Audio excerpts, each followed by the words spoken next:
he's got 7 businesses. That's right. And, he's got a lot of experience in, Figuring. things like that. But, he is. I just need to make sure I have teams for later. Around the city and maybe there's Takes me way. Hey, Ray. Right.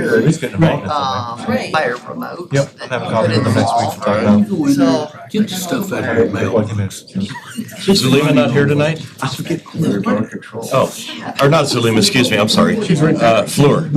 Stop. Now you're listening to me? Is Fleur not here tonight? Or will somebody send me an invite for the teams later? Okay, all right, thank you. All right, let's get started if we could, please. We're right on time. So, this is May 16th. So next week, just a side note, we'll be meeting Tuesday and Wednesday next week, as we're in budgets, and then we will be done for the foreseeable future until we're at the Lyric in June, because we don't have a meeting the last week of May, because it's the 5th one. So once we're out next week, we are good to go. All right, so make sure you're prepared to be here both nights. All right, with that said, I see Miss Anna is here, welcome. And Mr. Napier, we have the Health Department request. Yes, sir, and good evening, everybody. We do have the opportunity to hear from Ms. Kinder and the request from the Health Department as it relates to budgetary support for fiscal year '24. As the mayor just mentioned, we will be going through the budget in a lot of detail next week, and so my suggestion would be that we take Ms. Kinder's discussion and advisement tonight. I'm not going to try to push you for an answer this evening, one way or the other. However, next week we certainly are going to have a number of discussions where directions in a variety of different ways will be drawn from this group. So, without further ado, if I may, Mr. Mayor, defer to Ms. Kinder to walk us through her. Yes, please. Anna, you ready to go? Yep. Woohoo! Thank you.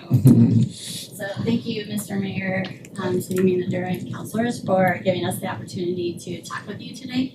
I have 2 of the board members. I have the chair, Christy Nielsen, and Mike Meadow, both board members that are here to also support and have questions, be available to answer questions if you have them. Excited to kind of give you kind of a quick overview. There was a presentation that was sent to you. I do have copies of that if you need that. But we also have it up on the screen to kind of show where we've been, where we're going, kind of some of the things that we're doing.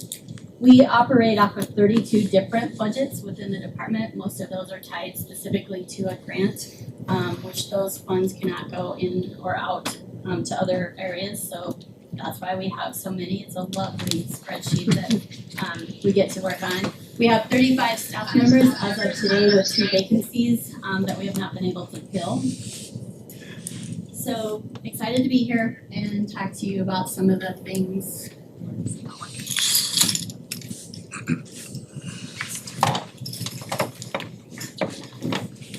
Oh, there you go.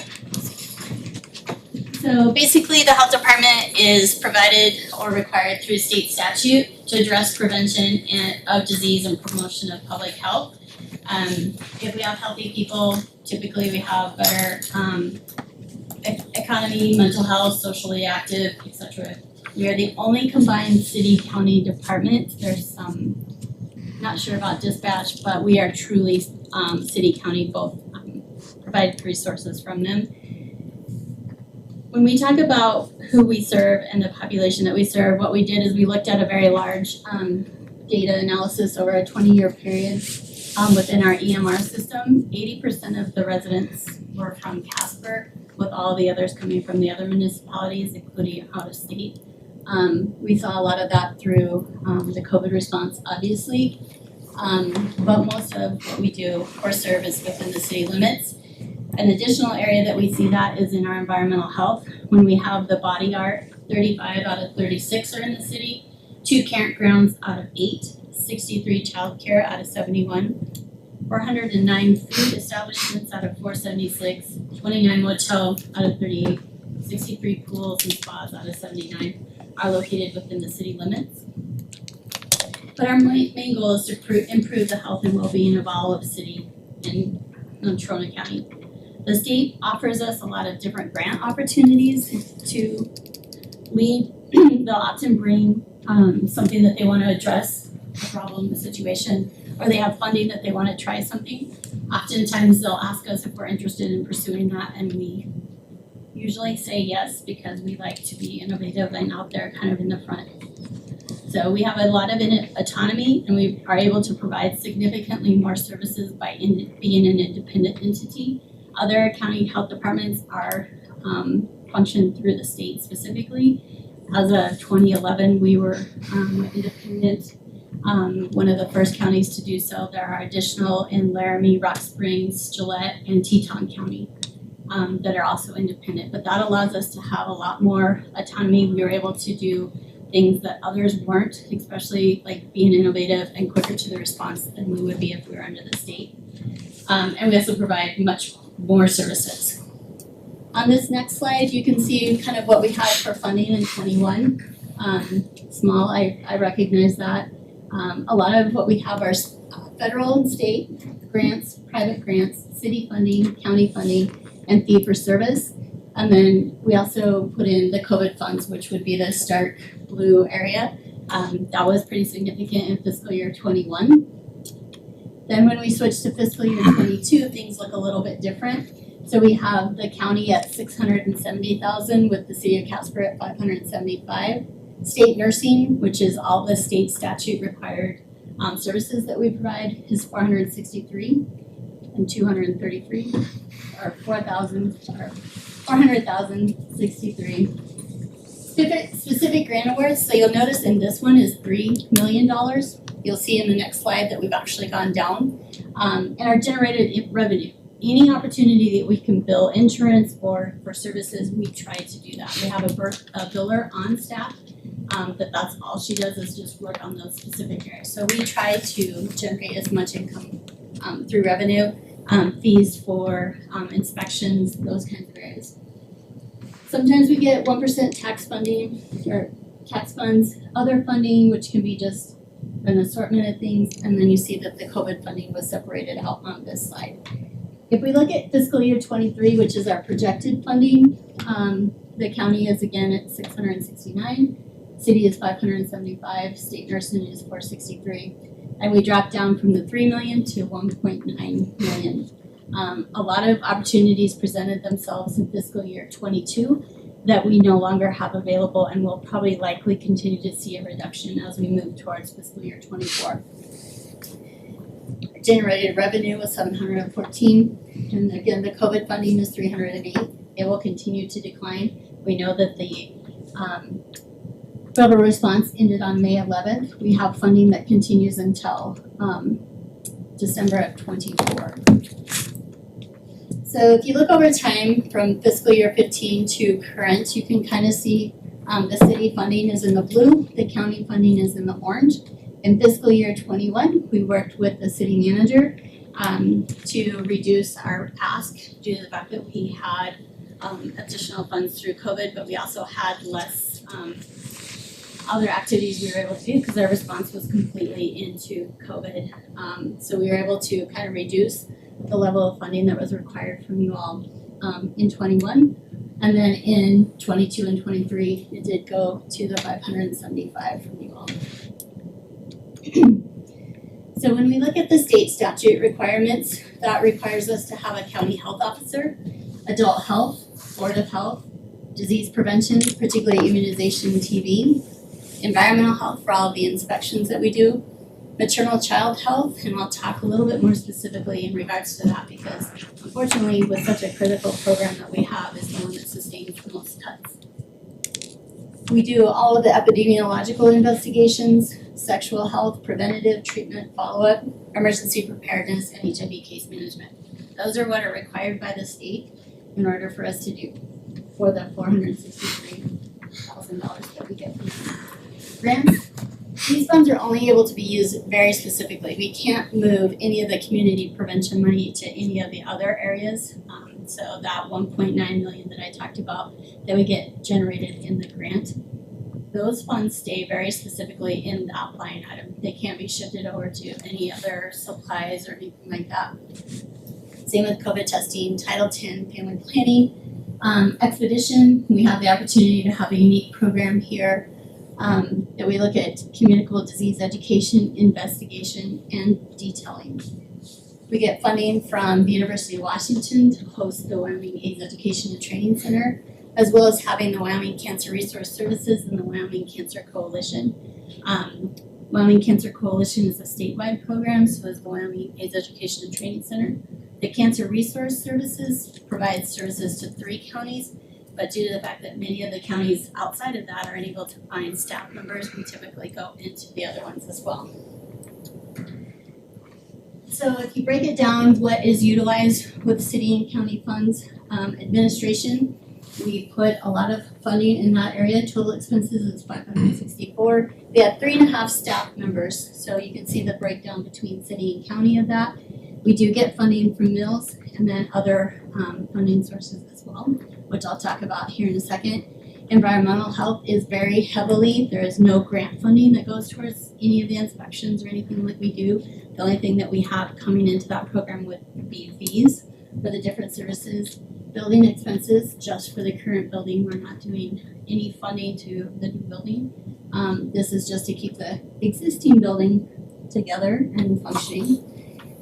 Board of Health, liability insurance, maternal child health, as I said, I'll talk a little bit more about that.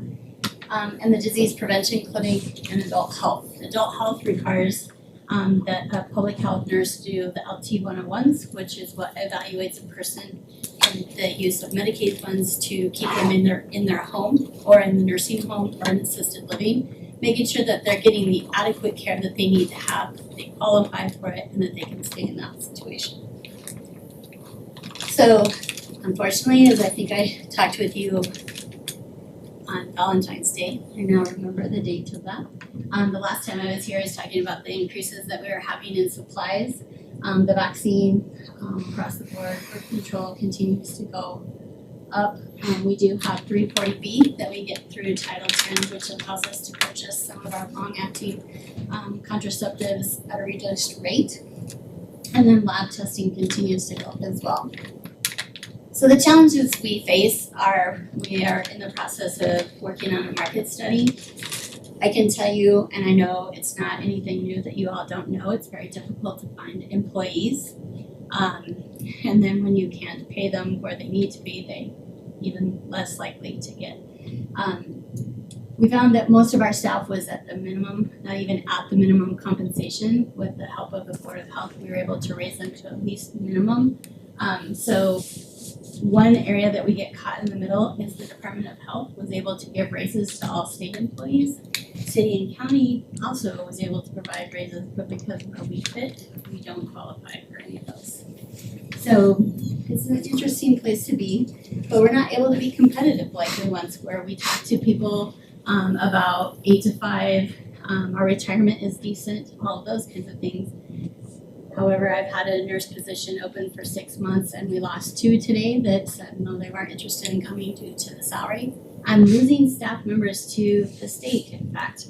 The building across from us or in other areas, one staff member took a position with the state in the same kind of communicable disease area, required to go to Cheyenne 1 day a month or 1 day a week and work from home the rest.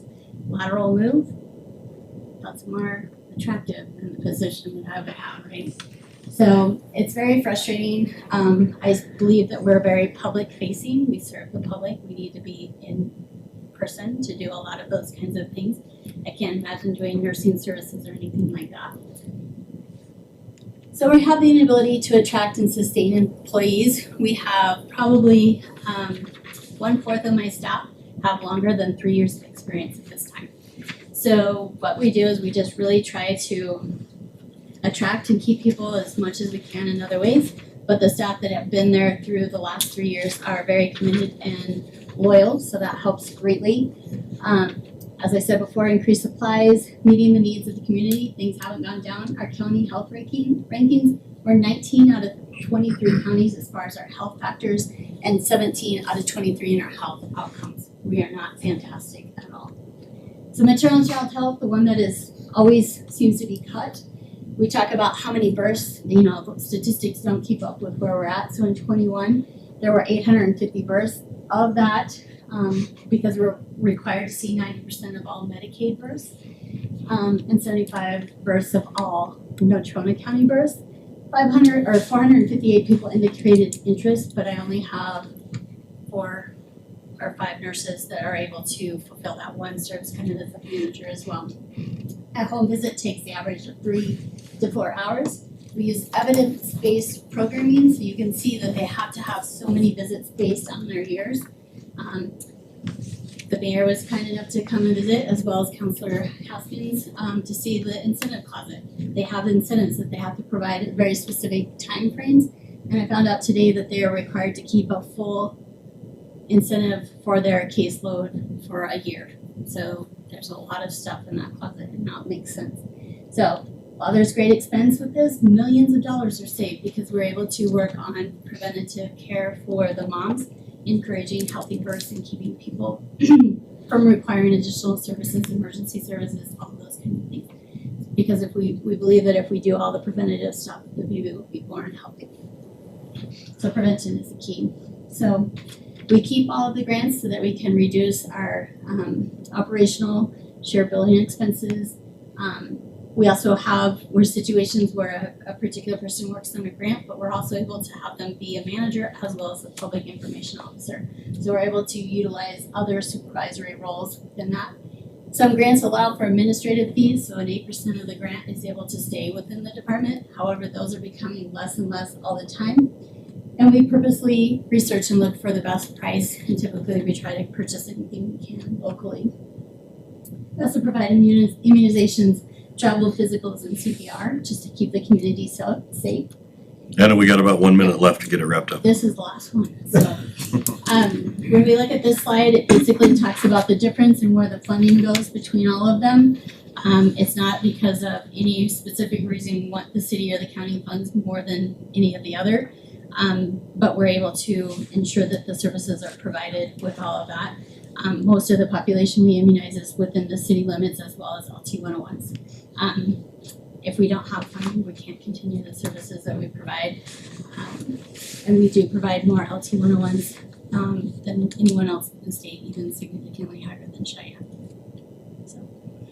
So this is about a $62,500 ask over last year's, Yes, we right? did ask for an increase of 10% just to try to meet the needs of all the increased expenses, et cetera, that we do have. Recognizing that is a hardship, but we asked across all entities for that increase. Thank you. Any questions, Kyle? Thanks, Bruce. Thanks, Anna, for the information. Can you please tell me what the impact of Medicaid expansion would have on any of these numbers, if any? Not in 1 minute. There would be a lot of opportunities that we currently aren't able to do, and I think it would solve a lot of problems that we're dealing with in many different areas. But it is not something that we get to spend a lot of time thinking about because it's not reality as much as we would like it to be. Not, if I could, Please. thanks. Not unrealistic to assume, though, that if the state did choose to expand their Medicaid program, you would need a request list of the city and the county? Is that a fair assumption? Would you agree? Board member? Potential. Yes. Yeah, I'd have to investigate it. I wouldn't know enough. The problem would be we would end up having more clientele to serve. Yeah. And the other cost is. That's a fair point. And we do have from sliding fee all the way to insurance, so we cover all of the bases between, so it can be as little as 0 to the full amount that we charge. So yes, with more people, it's hard to say who would break even or how that would look. Steve But Kelly. great option. I noticed that at least Mills was giving you 15,000 in there, but I noticed there is no money in there from Evansville or Bar None. And you had made the comment that 20% of your clients come from those 3 communities, and I don't really see that level of funding coming from them.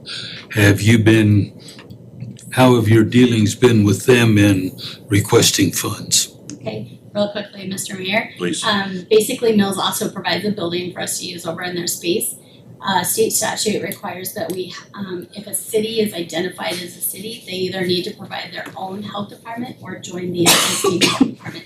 That is how Mills has become the way that it is. I anticipate the other entities will be coming rather quickly between Barnum and Evansville. They'll likely be becoming cities here soon. 4,000, I believe, is the number that they need to have per population. We actively try to go into closer areas for them to access our services through vaccine events and things like that, but we have not truly engaged because the city of Mills actually came in because they became a city. So. Well, and I guess the county isn't a city either, and we are providing services to those entities, and they are towns. So I guess I would be pushing them to start contributing to this because we are providing those services, and the city of Casper should not be providing services for the suburbs. And I think some of that funding additionally comes from county Right. funds, so we try to balance it, but yes, valid point. Everybody's a citizen of the county, so I don't want to use that argument either. We have to roll, so I very much appreciate you coming, Anna. Thank you for the information. I wish we had more time for you, but we got a meeting in 8 minutes and we still have a quick one for Miss Cindy. So let's move on to solid waste residential pass, Mr. City Manager. Thank you, Mr. Mayor. This is a follow-up item with regard to a request by the council as it pertains to potentially amending our ordinances regarding the very popular residential pass program out of the Baleville. And as you recall, that program has gained enormous popularity since COVID in the pandemic period. The request basically is to consider whether or not some clarity could be built into the ordinance as it relates to trailers that come in with residential customers and so forth, if I remember correctly. And if we could defer to Andrew and Cindy with respect to a recommendation in that regard, I'd appreciate it. Yes, please. Mayor, Councilor, Councilors, I'll defer to Cindy. She's already up front at the table. You're already checked out, Andrew. We get it. Miss Cindy? Your Honor, Councilors at Carter, I recommend there is a policy, Exhibit C to your memo that we currently use. And I've gotten some feedback, including from the mayor, that some customers, it's rare, it's just a few customers that we have, but we do still get some feedback that they would actually like to weigh in and out. So my recommendation in the memo is we actually codify it through Carter, our policy, and not just a division policy, what we're currently doing to manage the Baleville Pass administration.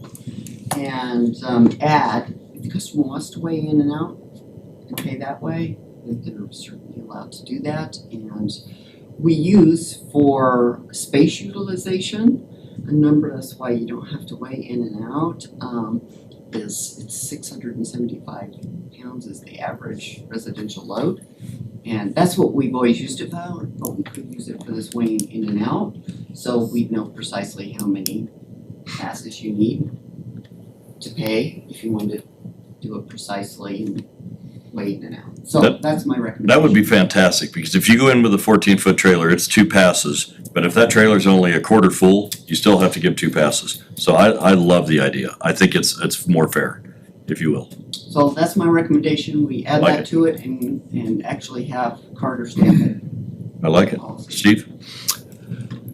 It used to be on the way in, way out, that you could actually wind up getting the recycled chips, things like that, on basically a pound for pound basis. Is that still the policy? We still do have a compost yard credit program. So we try to incentivize customers who bring in grass and branches and those kind of things to bring them in, because we use that for feedstock for the compost that we sell. So if you're at the scale house window, remember to ask for your credit voucher when you bring in those feedstocks into the compost yard, and they will give you a credit voucher that's like cash for a year that you can use towards paying for compost or wood chips. So you don't have to weigh in and out, you just, okay. That's, you know, weighing in and out tends to be a problem, just because our lines are so long. So we try to come up with ways to make it a little bit faster for everybody. Very nice. Everybody okay with what Cindy is proposing? Thumbs up? All right, very good. Awesome. That was super fast. Yeah. Thank you. Sir, we have agenda review and you have 4 minutes. Mr. Mayor, councilors, the only thing that I would suggest as a part of this is, as you know, tonight we have the continuation of the discussion as it relates to the liquor license changes, liquor ordinance changes, I should say. And in that process, you have been very good about opening public comment every time. And as a matter of fact, very consistent with respect to other ordinances you pass and consider and so on. That generally includes 3 periods of public communication and so forth. I would suggest, pursuant to Robert's rules and with regard to where you left the discussion last, public comment is not a required step with tonight's discussion. You are essentially continuing the discussion right exactly where you left off, which would have been during the council's portion, the discussion portion of your deliberation. And so be mindful of that, in that it's not a 4th public comment period for tonight. And again, very consistent with respect to what Robert's rule suggests as appropriate decorum for a postponement action like you took 2 weeks ago. Correct. Sir. Thank you. To that point, sounds like we could lean on Robert's rules and kind of the official protocols, but do we also have leniency if we chose to allow public comment? We have that flexibility as well? My only question would be, why do we need to hear one more time from the only person who has said the same thing 3 times in a row? Sacrifices 3 to 5 minutes of our time. I don't think it's It's not protocol, it's not necessary. I don't know who's out there willing to speak, but if they're out there willing to speak and they showed up at our meeting, I would want to hear it. That's my 2 cents. Well, you can certainly make a motion at that time to open it up for public discussion, and if you get enough approval from the folks on the dais, then we can do that. Sounds good. Yes, ma'am. Alternative proposition would be to indicate that we won't be taking public comment on that ordinance and give we it a could speak They could do it at the during the beginning. public. That's a good idea. I could certainly incorporate that into my, You and can then just they, let them know that that Absolutely. would be their opportunity. if they want to absolutely. say something. And I'd be happy to do that. Thanks, Amber. I'll be in here. I'm at that point where, It won't matter to me one bit. I'm but- just at that point where after 100 emails and the same speech from the same guy over and over and over, and Robert's rule says we don't have to do it anymore, I'm like, good. But in fairness, And we have told him that we were gonna go ahead and bring it up at a work session to consider that down the road. sure. My only thing that I would say in that is there anything else that has been said or could be said? And that's the thing that we kind of look at with the public comments, and it sounds like we've heard, I think, everything that we could. But I like Amber's compromise to bring it up during that. I think that's a perfect idea. I do too. I think that's fair, and that should appease everyone, I would assume. Anything else on agenda review, sir? No, sir. All right, I will make sure I make that announcement during public comment. And other than that, we are adjourned, and we are literally on the dais in about 30 seconds.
of the May 2nd, 2023 regular council meeting as published in the Casper Star on May 10th, 2023. Second. Moved by Counselor Catley, seconded by Counselor Pollock. Any amendments? Please cast your vote. And please record the vote. Mr. Bond, you'll have to use your thumb, I suppose.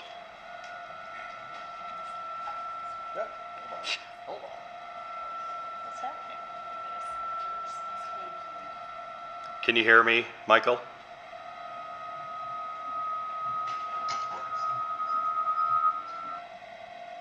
Counselor Bond?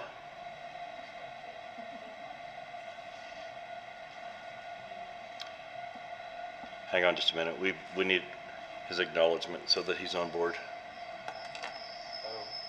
We also check the feedback. Pardon? We also check the feedback. There's somebody that was there. I think she just went to look.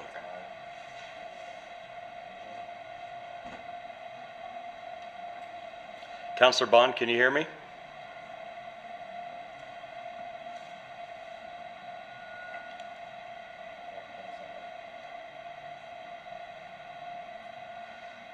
Can you hear me now? He said yes, we couldn't hear him, but Turn your mic on. he's on mute. Yes, I can hear you. Ah, very good. Can I get a thumbs up from you on the regular council meeting minutes for May 2nd? Thank you. Okay, please record the vote. With Counselor Ingebretson and Counselor Vice Mayor Pacheco abstaining and Counselor Bond voting aye and all others voting aye, the motion passes. Thank you. Chair would entertain a motion to approve by minute action the minutes of the May 2nd, 2023 executive session. So moved. Second. Moved by Vice Mayor Pacheco, seconded by Counselor Haskins. Any amendments? Please cast your vote. Simple thumbs up will do, Mr. Bond. Thank you. Please record the vote. Mayor Nell, I think I need your vote still. With Counselor Ingebretson and Vice Mayor Pacheco abstaining and Counselor Bond voting aye and all others voting aye, the motion passes. Technology is amazing. The chair would entertain a motion to approve by minute action the May 16th, 2023 bills and claims as audited by City Manager Napier. So moved. Second. Moved by Counselor Pollock, seconded by Counselor Ingebretson. Any amendments? Please cast your vote.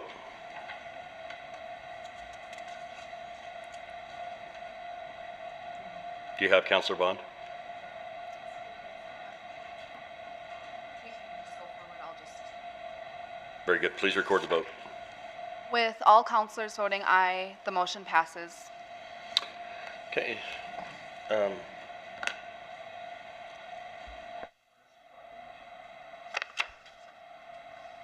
should have brought it to you.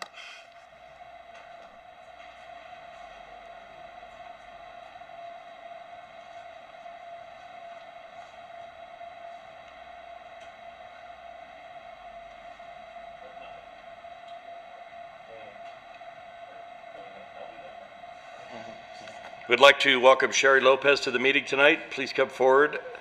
Ms. Lopez, accept the city's proclamation celebrating over 100 years of Sherry's Place for Casper Historic Preservation Day. And Sherry, if you wouldn't mind, come all the way up. All the way up. All the way. Come on up. Very nice. You're welcome to come with her if you'd like.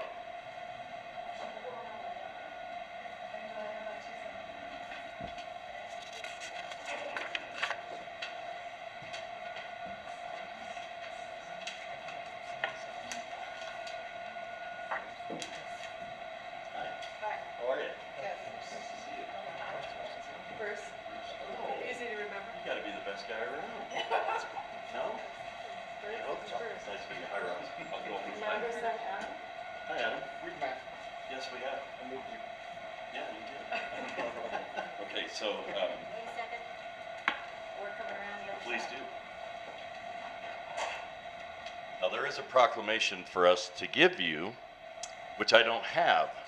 So I will make sure that, and actually I'm having breakfast at your place in the morning, so I'll do my best to bring it to you. And they'll be there at 9:15. Any incentives to get you. Absolutely.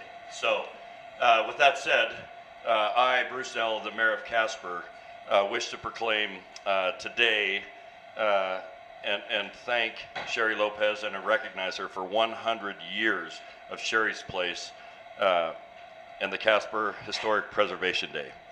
So with that said, congratulations to you and thank you, for what you do for the city.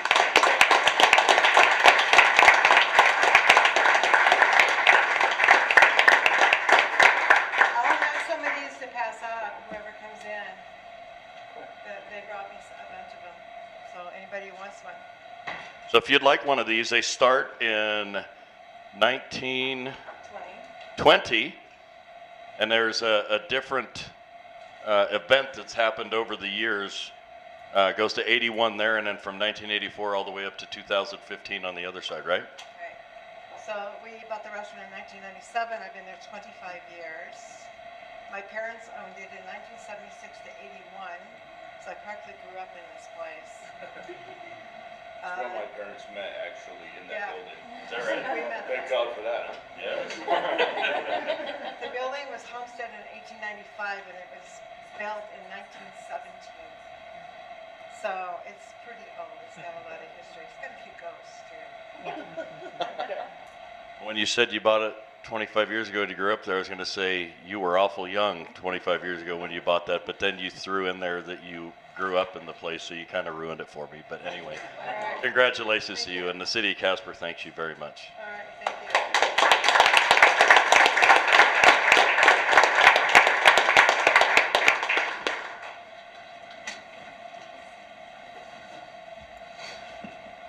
I don't have the other proclamation either. So, guess I'll wing that one too, huh? All right. Oof. We would like to also welcome John Woodward to the meeting tonight in honor of International Museum Day. John, please come forward and introduce yourself and your other representatives here tonight to discuss International Museum Day and accept the city's proclamation. Thank you, Mr. Mayor. Sir. My name is John Woodward. I'm the coordinator for Museums of Casper. We are a new organization that was just started in January. I'm sorry, we need to turn his microphone on, please.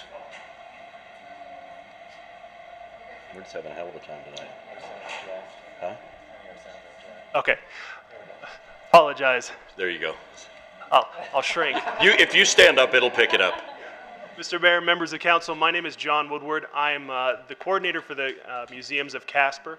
We're a new organization that was just started this past January to help coordinate and leverage the efforts of our museum community here in the Oil City. With me, I have Allison Malishnik and Mark Bennett from the Nicolaus and Art Museum, and one of your colleagues, Councilor Jensen, is also part of our group representing the Trail Center Foundation. What we're looking forward to this week is International Museum Day. It was first proclaimed in 1977 by the International Council of Museums for the purpose of, and I'll quote this, unifying the creative aspirations and efforts of museums and drawing the attention of the public to their activities. Casper in Natrona County has a wonderful museum community that goes the entire length and breadth of the discipline. We have natural history, science, veterans history, arts, culture, and these institutions help enrich and make Casper and Natrona County a better place to live and help inspire the next generation to look beyond themselves in any number of disciplines to see what they're capable of. And we're really proud that with our organization in the next 2 weeks, we're kicking off our first major project, which is our museum passport, our passport to adventure that was formally done by the Casper Museum Consortium. And that's going to be, we just got the passports on Monday, and we'll be handing them out to our sites in the next week and encouraging people to get out and visit the wonderful museum community we have here in our homes. So we certainly appreciate the city's efforts in acknowledging International Museum Day, and we encourage everybody to come out and visit the museums here in Casper. Thank you. Normally, at this time, I would bring you up and read the proclamation to you, which I don't have, but I have it. So I will get you the hard copy, the signed copy, which is a wonderful display item for you to have. But in the interim, I'll read it if you're okay with that. Of course, Mr. Mayor. Very good, thank you. So whereas the first International Museum Day took place in 1977, coordinated by the International Council of Museums, and every year, museums are invited to participate to promote the role of museums around the world.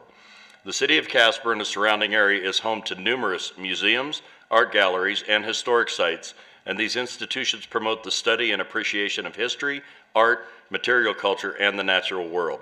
They contribute to the quality of life enjoyed by Casper residents through their exhibits, activities, and programs, while being a valuable partner to our public schools and Casper College by providing unique educational opportunities. Our museums share our region's unique history, culture, and landscape with visitors coming from around the world.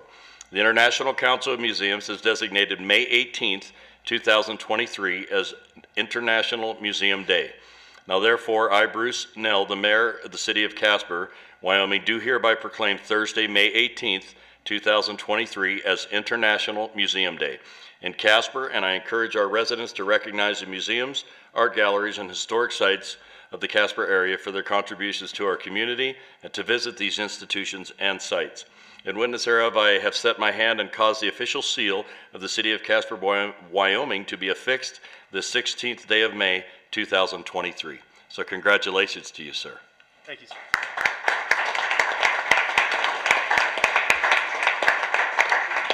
And I will get that to you just as soon as I possibly can. Not a problem, sir. Thank you. Thank you.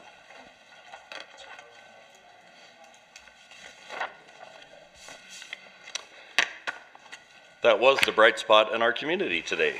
So now is the time we invite anyone in the audience who wishes to speak with the council to come forward. This portion of the meeting is dedicated to the public to allow them time to voice their concerns. Therefore, council will take communications under advisement, but if they choose to respond, they will do so at a later time. Please state your name. Direct all questions and comments to the mayor and only the mayor. No personal obscenities or threats will be tolerated. Council will not respond to personnel matters. These will be referred to our city manager. If council chooses to address these matters, it will be done during the introduction of measures and proposals by members of council. Presentations will be limited to 5 minutes. No time extensions will be permitted. Please note that public hearings and ordinances each have their own comment period. Please hold your comments on those items until we reach them. However, tonight we will have the third reading on an alcohol ordinance that has already seen 3 readings. There will be no public comment taken at that time as we're following Robert's rules. However, if you would like to comment on that particular section, now would be the time to do that during the public comment. Sir, the floor is yours. Am I on? Okay. Just state your name, please, and it's all you. Mayor, members of council, good evening. My name is Ross Schriftman. I have 2 items. At your last public meeting during the comment period, one of my fellow citizens made a comment about my religion, which was incorrect. So I wanted to correct that. I am Jewish. I was bar mitzvahed at 13, confirmed at 16. I served on the board of 2 congregations in Pennsylvania as brotherhood president. I was regional brotherhood president for 4 states, and I am now on the board of the synagogue here in Wyoming. The gentleman stated that the Old Testament is the Jewish Bible, which is correct. We call it the Torah. It's the Genesis, book of Genesis through Chronicles 2. But then he went on to say that the Old Testament is not the Christian Bible, and that's not correct. Judaism is the foundation of Christianity, and the views of Christianity and Judaism are in line. They're both life-affirming religions, and before God spoke to Abraham and told him to be fruitful and multiply, ancient peoples sacrificed their children to their gods. There was a god named Moloch, who was a statue carved out with fire inside, and people would sacrifice, or the priests would sacrifice children by throwing them into the fire. In the Old Testament, Jeremiah, God told Jeremiah, I knew you in the womb, and I had plans for you. both Christians and Jews are required to speak out for those to save life. In the Torah, it says, "Do not stand idly by the blood of your neighbor." So I just wanted to bring that up. The second item, by the way, in the Bible, there's many stories of mothers, strong mothers, and children, and babies in the womb, and families in crisis, families fighting. But motherhood is very, very important. And tomorrow night at the Senior Center, the Rotary Clubs are sponsoring my $1 Million Mom film, which is about my mom who died of Alzheimer's. It's a free event. We're going to have the executive director of the Alzheimer's Association of Wyoming is going to be attending. And we're going to have a presentation on dementia, caregiving, and planning. So if anybody wants flyers, I have them tonight. And I thank you for your time. Do you mind, what time is that tomorrow night? That's 5:30. 5:30. The movie is only 30 minutes. We're going to hand out tissue boxes because it's a little sad. And one of the actors I live with, who's 18 years old, and she is a dog. She's my mother's Katrina rescue dog, and I still have her, and she's doing pretty good. So 5:30, there's coffee and dessert afterwards, and we invite everybody to attend. Good. Thank you. Thank you, sir. Good evening. Good evening. Dennis Steensland.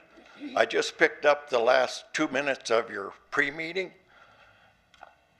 Otherwise, I was going to sit at home and listen to this. It has to do with your ordinance on the liquor.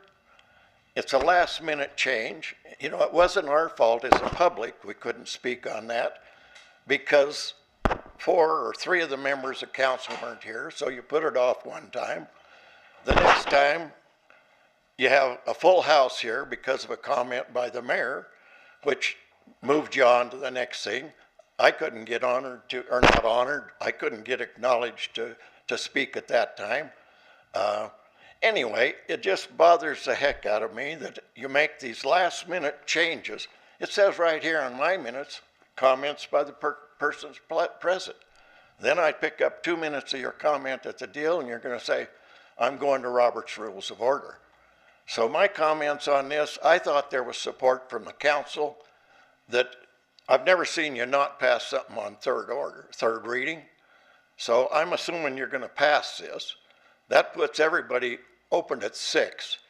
But I also heard comments from Kyle Gamrath and Amber, and I think one other person, that you would use this to address the problem with all the other liquor stores that are open at 6. And I got the impression that you would maybe change that ordinance to 9 or 10 o'clock. So that's what I hope to hear tonight. Then I turn on the TV and you're changing the rules again and you're not going to have any comments from anybody.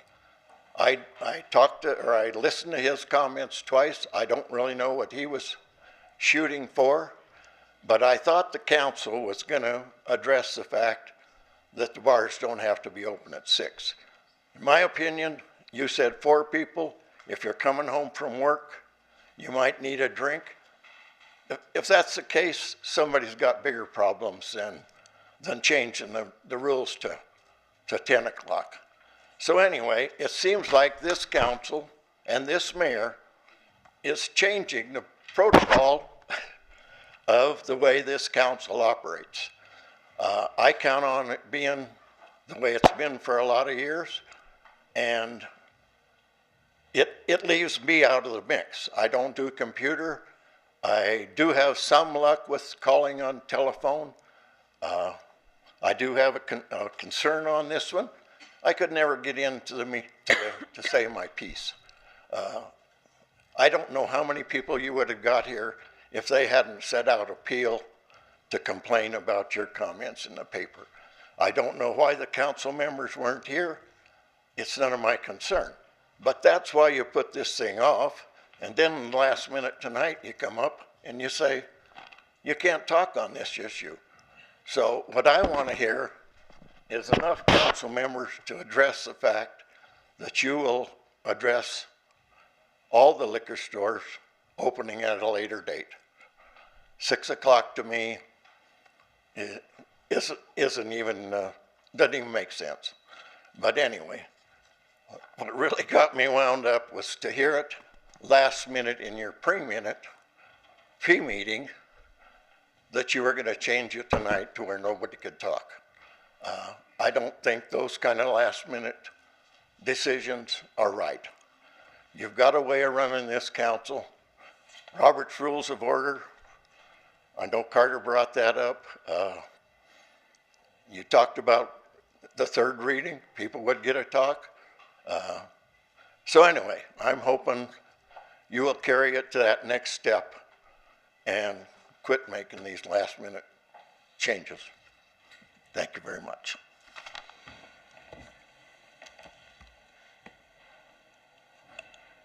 Normally I don't, but I'm going to address you. We didn't change any rules. This council hasn't changed any rules, and I certainly, as the mayor, have not changed any rules in the way that we operate. All we did was change the time that you have an opportunity to speak to this, which is right now instead of at the time, because we do follow Robert's rules here, and we've already had 3 readings and votes on this. And after the vote to postpone, we've had 3 public speaking opportunities on this already. So, and now we're going to have a 4th, which is right now. So we haven't changed anything. All we did was just move the timing up a little bit in the program so that you could speak now as opposed to when it goes to vote. That's it. So, is there anyone else who wishes to, you want to say something? Go ahead, please. Thank you. I just want to clarify for the record, Mr. Steensel, you must be remembering a different counselor who indicated interest in or taking a position on this particular issue. I've been recused for the entire time and haven't participated in discussion. So I just wanted to clarify I have a conflict with the issue, and so I've been in the back room the whole time. Thanks. Is there anyone else? Yes, sir. Please state your name. Turner Logan. I'm here on behalf of Seth Hollier tonight. He regrets that he is unable to attend tonight's meeting due to work commitments. On his behalf, I will be addressing you regarding the proposed liquor ordinance for the golf course. First, I'd like to address the faculty inquiries and the statement made by the city manager and the city attorney. It is important to recognize that proposed changes are not about correcting an oversight on aligning with state statute, but are intended to bring our policies in line with the council's visions. While there is nothing wrong with the objectives, it is essential to be transparent about the intent of the ordinance, as it can potentially sway council members' votes. It is concerning to see wide blanket policies related to the liquor being proposed, especially when our city is experiencing an unprecedented 7-year unwarped trend in DUIs and alcohol-related incidents. As a council, we should be focusing and creating flexible policies that can be easily adjusted if the negative effects become apparent. Seth is not opposed to allowing earlier drinking times, but he believes he would do so responsibly, ensuring that it will not impact children going to school or commuters. A permitting system like the Responsible Venue Program would offer greater control over these times, which we allow limited liquor license holders the ability to open earlier while also allowing us to gather data on potential effects of these changes. In conclusion, Seth urges the council to consider a permitting system that allows for more control over extended hours and enable us to make data-driven decisions. By doing so, we can ensure the safety and well-being of our community while still providing flexible and a local business.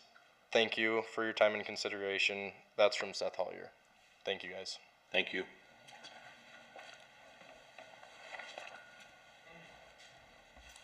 Good evening, Mr. Sweeney. Good evening, Mayor and councilors. Pat Sweeney, 951 North Kimball. Few things. First off, congratulations to Sherry's Place.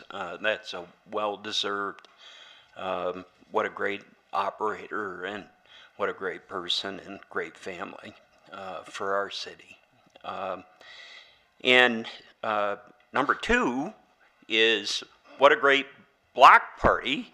Unfortunately, same night as your pre-session and session, but I stopped by for a few minutes, great attendance, and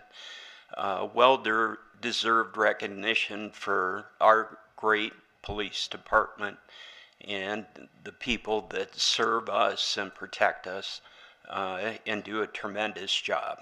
I'm sure you were going to recognize them at some point, Mayor, and hope I didn't steal too much of your thunder. Lastly, I noticed for establishment of public hearings, so we will have opportunities to speak to it, and I'll try to come back, but I want to urge caution on the National Electrical Code. I tried to urge caution at the state level. I know there's certain things we have to do in order to come in compliance. It affects insurance ratings and all the rest of it. But sometimes the state, sometimes the cities, and sometimes even the federal government, believe it or not, goes a bit too far, which can really dramatically affect our progress on economic development and in the way we have to enforce some of the codes. And my biggest example of that is what's going on with the First and Center building. I don't own it anymore, thankfully, but I think we have to look at certain things with this, especially National Electrical Code, national, the international fire codes, and those different things to maybe a common sense approach within the bounds. So with that, again, thank you, Mayor, and can't say enough good about our Casper Police Department.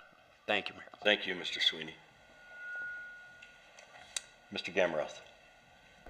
Thanks, Mayor. Sorry, I'm slow on the team's hand raising at the moment. Thanks, Mr. Sweeney, for your comments. If you don't mind, I was actually going to ask you a question. Just want to make sure you get your exercise this evening, but you're a former state legislator, and so my guess is you could really educate me and potentially my colleagues in this regard. Like you, I do have concerns about the National Electric Code. If folks read our memo, it looks like it would add about $500 to $1,000 to any new development. And I totally understand the importance for safety and security. I don't want to go back 100 years where we're having buildings, people getting stuck in properties that are on fire and getting stuck in there. We had lots of mass casualty events back when we had no building code, so I certainly don't want to go back there. But it does feel at times like the pendulum's swinging a bit too far, and we're just making it too expensive to build new buildings. My understanding of the National Electric Code is that we are bound by state statute to pass this within 1 calendar year. Could you provide any further context or maybe inform me of any options we have? Obviously the state holds the purse strings for the city, and again, my understanding is that we are bound by state statute to pass this. Do you have a different understanding is my question. Thank you. Mr. Mayor, councilors, I would say that there are parameters in my mind. I don't think you have to pass it verbatim. Obviously, you've got a very well-educated city attorney who I'm sure can correct me, but I do believe, I know for a fact with fire code, one of the big things with me has been residential sprinkler systems, fire suppression.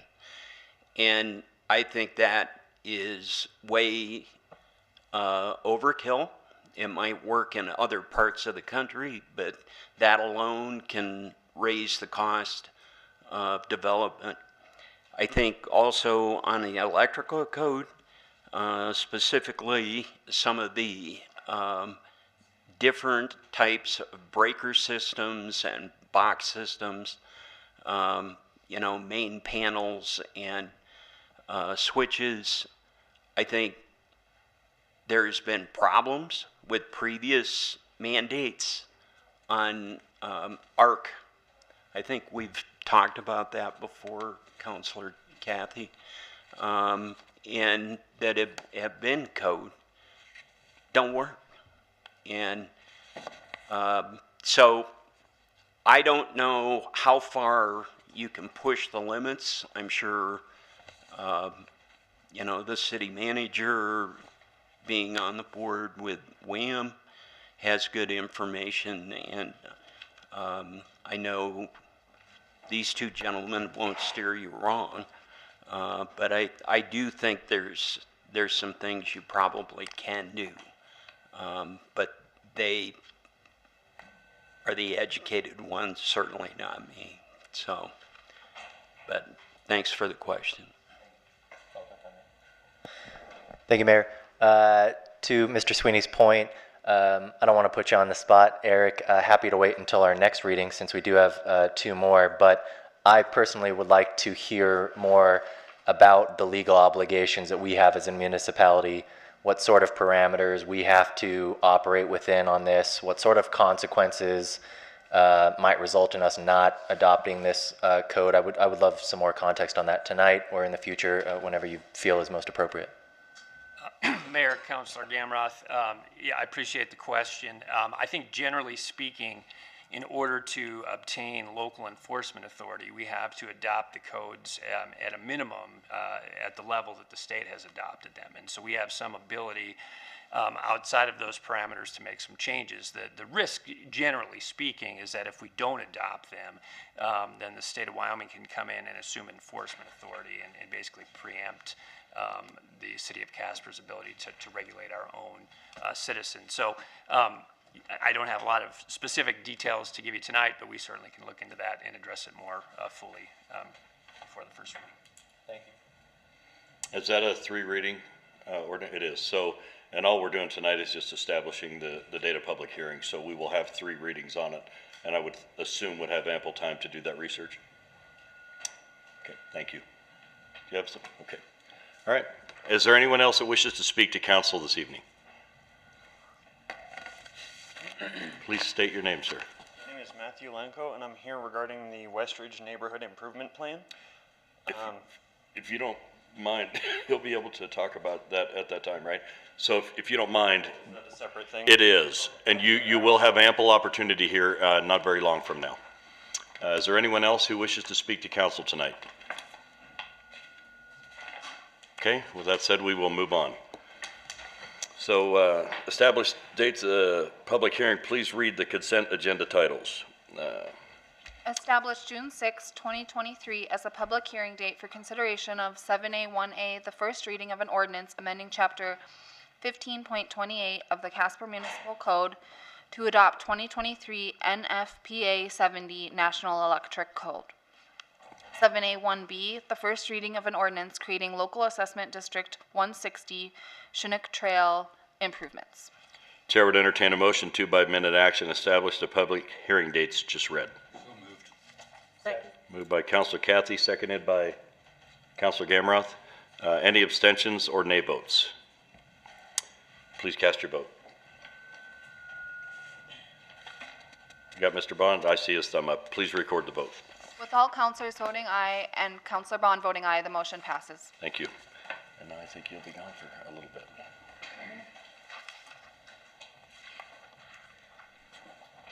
I now declare the public hearing open for the consideration of new winery liquor license number 1 for Gruner Brothers Brewing. Mr. City Attorney, do you have any exhibits? Thank you, Mayor. I do. Exhibit number 1, correspondence from Fleur Tremmel to J. Carter Napier dated May 5th, 2023. Exhibit number 2, affidavit of publication as published in the Casper Star Tribune dated May 16th, 2023. Exhibit number 3, affidavit of website publication as published on the City of Casper website dated May 5th, 2023. Exhibit number 4, liquor license application filed April 18th, 2023. I thank you, sir. Mr. City Manager, do you have a report? Mr. Mayor, councilors, I think the only thing I would add in this regard is that indeed this is a bit of a unique application wherein we have a winery potentially license being co-located with a brewery license, and that is consistent with statute and certainly allowable, and it sounds like we'll be presenting a fairly unique product there. Thank you. Thank you. Council will now listen to public comment. Public hearing comments are limited to 5 minutes, and no duplication of speakers will be allowed. At this time, I would ask those individuals who wish to speak in favor of the new winery liquor license number 1 to please approach the lectern. Hi. Please state your name. Yes, ma'am. Mr. Mayor, members of council, thank you. I'm Sonia Gruner. I'm here actually, obviously in support of the winery license application. And just to clarify, you know, it will allow us to produce our cider that we are going to be adding to our line. We were approved for our TTB liquor or winery license in March from the government, from the federal government. So I just want to clarify that it's not going to be, although our cider is classified as wine, we are not going to be producing, we're not going to be a winery. We're going to be producing a cider in conjunction with our line of brewery products. So if there was any confusion on that, I would just want to clarify that it's not going to be a winery as you would think of a winery, you know, us producing bottles of wine. It's going to be in conjunction with our liquor license. So I just wanted to come and say thank you, and obviously I'm here to support your ordinance for that. So thank you. Thank you. Any questions? No? Thank you. Thank you very much. Is there anyone else who wishes to speak in favor? Okay. At this time, I would ask those individuals who wish to speak in opposition to the new winery liquor license number 1 to please approach the lectern. Okay, there being no others to speak for or against the new winery liquor license, I now declare the public hearing closed. The chair would entertain a motion to, by minute action, authorize new winery liquor license number 1 for Gruner Brothers Brewing, DBA Gruner Brothers Brewing, located at 1301 Wilkins Circle. So moved. Moved by Councilor Engebretson, seconded by Councilor Jensen. Any discussion? I'll just say it sounds like a pretty unique opportunity for the city, so it'll be kind of neat to see how it works out. Please cast your vote. And please record the vote. With Councillor Pollock abstaining and Councillor Bond voting aye and all others voting aye, the motion passes. Thank you. I now declare the public hearing open for the consideration of transfer of ownership of retail license number 1, Poplar Wine and Spirits. Mr. City Attorney, do you have any exhibits? Thank you, Mayor. I do. Exhibit number 1, correspondence from Fleur Tremmel to J. Carter Napier, dated April 20th, 2023. Exhibit number 2, affidavit of publication, as published in the Casper Star Tribune, dated May 16th, 2023. Exhibit number 3, affidavit of website publication, as published on the City of Casper website, dated May 3rd, 2023. Exhibit number 4, liquor license application, filed April 21st, 2023. Thank you. Mr. City Manager, do you have a report? Mr. Mayor, councilors, the only thing I would add is that we understand that with the transfer of this license, assuming you all approve, there will be an addition of gaming machines at this facility to be determined by the proprietor. Very good. Council will now listen to public comment. Public hearing comments are limited to 5 minutes and no duplication of speakers will be allowed. At this time, I would ask any of those individuals who wish to speak in favor of the transfer of ownership of retail liquor license number 1 to please approach the lectern.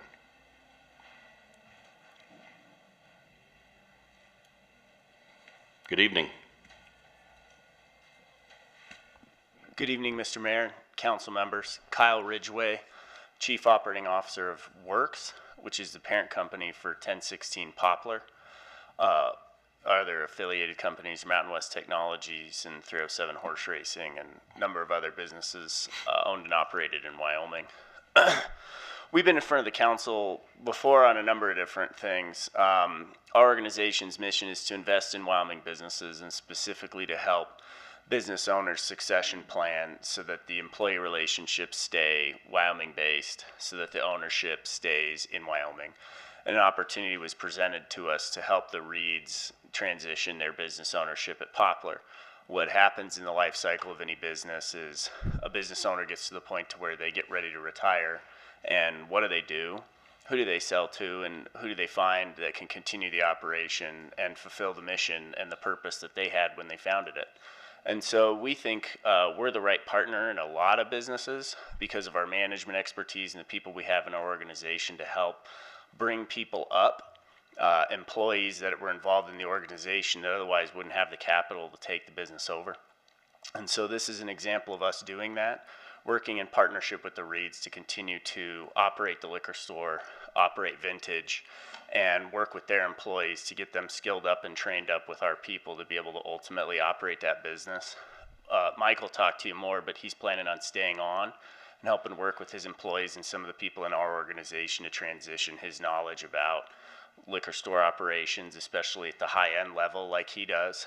Our intent is to continue to do a lot of the things that he's done for the community in terms of catering, in terms of helping the nonprofits raise money. 307 Horse Racing, we've started to do quite a bit more of that ourselves, and so it works really well in that regard.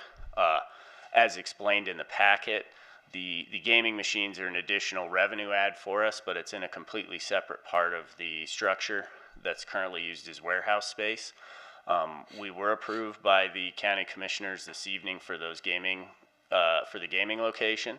We already have 2 here in Casper, and I think everybody's familiar with our operation and our history, that we run first-class operations there. That project's going to take us a while. That's going to be a construction project for us, but we don't intend to interfere with the way Vintage works or the way the liquor store works. We want to continue to operate that and continue to service that customer base. So I'm mostly here to answer any questions that anybody has about the project, and look for your approval. Thank you, Mr. Ridgway. Anybody have any questions for Kyle? I thank you. Thank you. Is there anyone else who wishes to speak for? The guy that's going to pretend he's old enough to retire, I assume. Way past that age. Mayor, Councilors, Michael Reed, I'm here on behalf of Tin Shack LLC, Poplar Wine and Spirits. We have held liquor license number 1 for the past 25 years, and we have decided that it's probably time for us to ride off somewhat into the sunset. And the 307 people approached us, and we think it's going to be a good fit. They're going to keep the liquor store. They're going to keep the lounge running the way it is. Use the large warehouse area that we have in the back for the gaming machines, and offer our employees opportunities that they don't presently have, such as medical insurance, 401ks, those kind of things. So we are here this evening asking for your support in the transfer of the license. And I'd be glad to answer any questions or try to answer any concerns. Very good, sir. Does anyone have any questions for Mr. Reed? I thank you. Thank you very much. Yes, sir. Well, hi, Mr. Sweeney. Good evening, Mayor, Councilors. I'm here to speak in support. I think it's a rare opportunity to talk briefly on both organizations, but mostly about Mike and Dave Reed and what they've done. And I would like to thank Michael and David for their years of dedication to the liquor industry in Casper and Wyoming. And I really had hoped that Councilor Gamroth wasn't going to ask me a question on liquor issues, because Mike Reed knows our ordinances in Casper better than probably our clerk and city attorney, and statewide he also gets calls. Because of their efforts over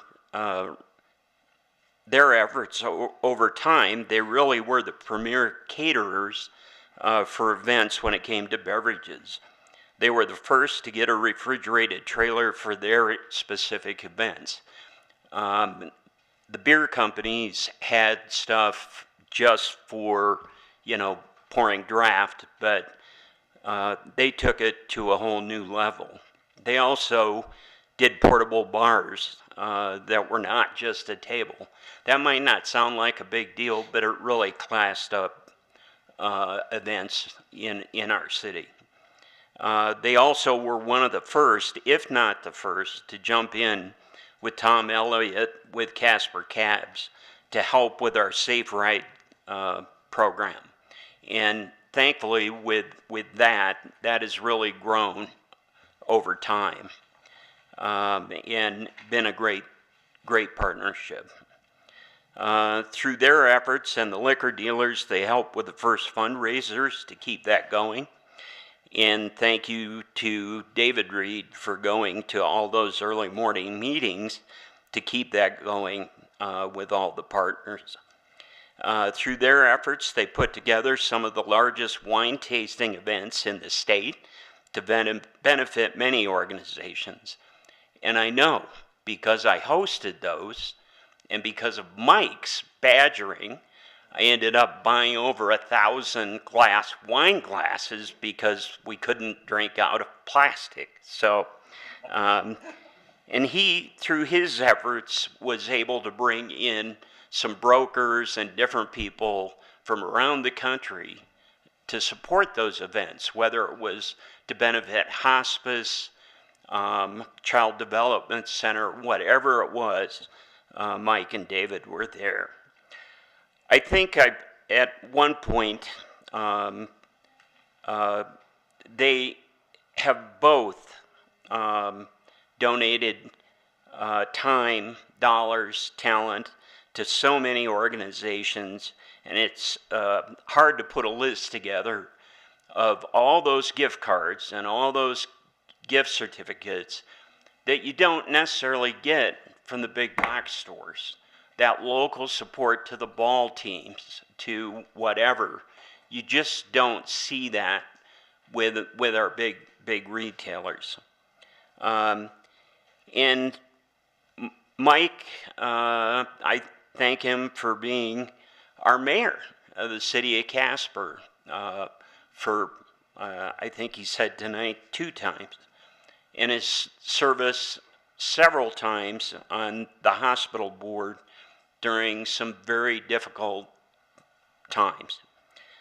His service on the Natrona County Liquor Dealers and also the Wyoming State Liquor Dealers Association, and keeping us, including council, over the years in line along with retailers was huge.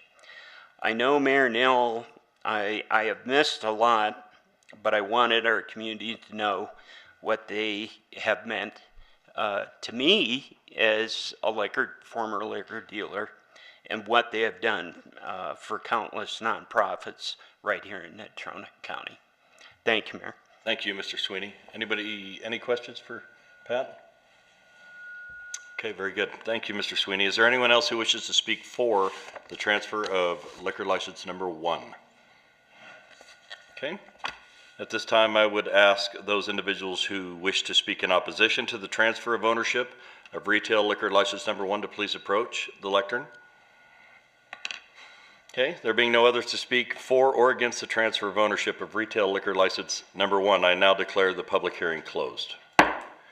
The chair would entertain a motion by minute action to authorize the transfer of ownership for retail liquor license number 1 from Tin Shack LLC DBA Poplar Wine and Spirits, located at 1016 South Poplar Street, to 1016 Poplar LLC DBA Poplar Wine and Spirits, located at 1016 South Poplar Street. So moved. Moved by Councilor Engebretson, seconded by Councilor Jensen. Discussion. I still think you're too young to retire, but whatever, Mike. Okay, please cast your vote, folks. Mayor, I have my hand up. Oh, sorry, Ray. I'm sorry. Oh, yes, you did. I apologize. Mr. Pacheco. Thank you. So I'll be real brief on my discussion point. had an opportunity to talk to a couple people, and then had an opportunity also to follow on Facebook some of the social media around the deal coming up here. Some of the concern around it is that we're having a proliferation of some of these gaming systems. Number one, I think it's really important for us to remain confident, obviously, in the capitalism and understanding private business enterprises. But I would also think we should remain cautious as a community as we see the continued growth of these gaming systems. It's not a teetotaler type conversation, I don't believe, but I think we're starting to see the expansion of that here. And so I think we need to be cautious, and I think we need to be a little bit mindful as these continue to grow in private businesses. Private business has the opportunity to do what they want to do, and I think we shouldn't get in the way of that, but I think we need to be very mindful of that as it continues to grow. Thank you. Anyone else? Okay, please cast your vote. And note that Councilor Gamroth abstained. Thank you. And Councilor Pollack. Please record the vote. With Councilors Gamroth and Pollock abstaining and Councilor Bond voting aye and all others voting aye, the motion passes. Thank you. Congratulations, gentlemen. Good luck to you. Sir, he's coming. I now declare the public hearing open for the consideration of new restaurant liquor license number 51 for Studio City Stadium 10 Cinemas. Mr. City Attorney, do you have any exhibits? I do, Mr. Mayor. Exhibit number 1, correspondence from Fleur Tremel to J. Carter Napier, dated May 3rd, 2023. Exhibit number 2, affidavit of publication, as published in the Casper Star Tribune, dated May 16, 2023.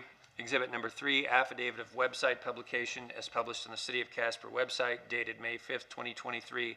Exhibit number 4, liquor license application, filed April 20th, 2023. Thank you. Mr. City Manager, do you have a report? Thank you, Your Honor. Councilors, this is a request that is not unlike what we see in similar application in the West Side theaters, for those of you who are familiar. We will now, pending your approval, see similar service offering in the East Side theaters that is all consistent with statute and similar practice. I thank you. Council will now listen to public comment. Public hearing comments are limited to 5 minutes. No duplication of speakers will be allowed. At this time, I would ask those individuals who wish to speak in favor of new restaurant liquor license number 51 to please approach the lectern. Good evening. Good evening. Please state your name, sir. My name is Andy Hauk. I'm a co-owner in Movie Palaces. I'm here just to answer any questions that council might have regarding this new opportunity on the East Side location. Mr. Gamroth. Thank you, Mayor. Thank you, Andy, for being here this evening. My recollection is that we passed for this for the West Side last year. So you've been operating since that time. My question is, what's your experience been thus far with the West Side location? Thank you. We have, we're proud to say we have had no problems whatsoever. The community seems to like it. We haven't had the worries of people being intoxicated at our facilities at all. So zero things, zero problems going on there. I'm assuming the demand must be up, otherwise you wouldn't be wanting to do it at your other place, right? Well, everything could be better, right? It's yes, it's very well. So fair enough. Thank you, sir. I appreciate it. Thanks, guys. Is there anyone else who wishes to speak in favor? Okay, at this time I would ask those individuals who wish to speak in opposition to new restaurant liquor license number 51 to please approach the lectern.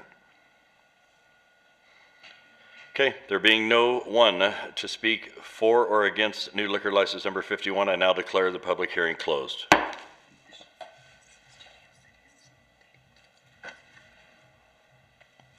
Oh, thank you. Chair would entertain a motion by minute action to authorize new restaurant liquor license number 51 to Studio City Stadium 10 Cinemas. So moved.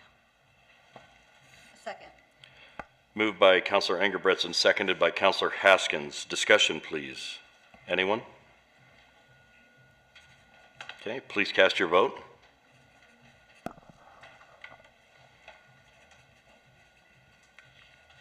And please record the vote. Counselor Haskins. With Counselor Bond voting aye and Counselor Pollock abstaining and all others voting aye, the motion passes. Thank you. That was a good catch.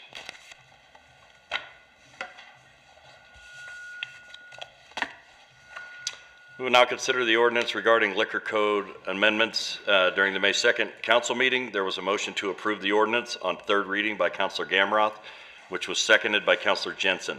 The ordinance was discussed and received public comment.